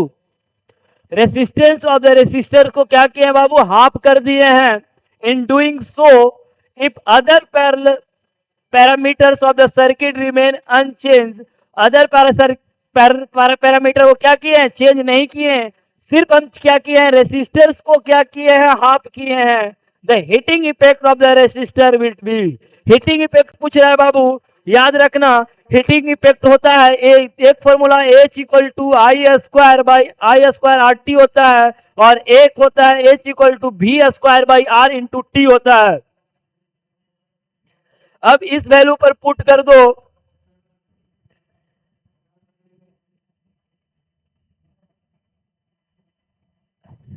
तो इसको जब पुट करोगे तो किसका कर रहा है? रेसिस्टेंस को क्या कर रहा है? हाफ कर रहा है। याद रखना, जब रेसिस्टेंस को हाफ करेंगे तो ये हीटिंग का इनवर्सली प्रोपोर्शनल है बाबू। नहीं कुछ करने जाएंगे हम इसमें हम कुछ नहीं करेंगे, इसका डायरेक्ट हम बनाएंगे। देखिए 1/2 करेंगे तो ये क्या हो जाएगा? इनवर्सली हो जाएगा, ये डायरेक्ट हो जाएगा 2 टाइम्स। क्या हो जाएगा? 2 टाइम्स होगा। क्या हो जाएगा? 2 टाइम्स हो जाएगा। अब कैसे होगा 2 टाइम्स? अब इसका आंसर हो जाएगा बाबू 2 टाइम्स। नेक्स्ट क्वेश्चन चलते हैं।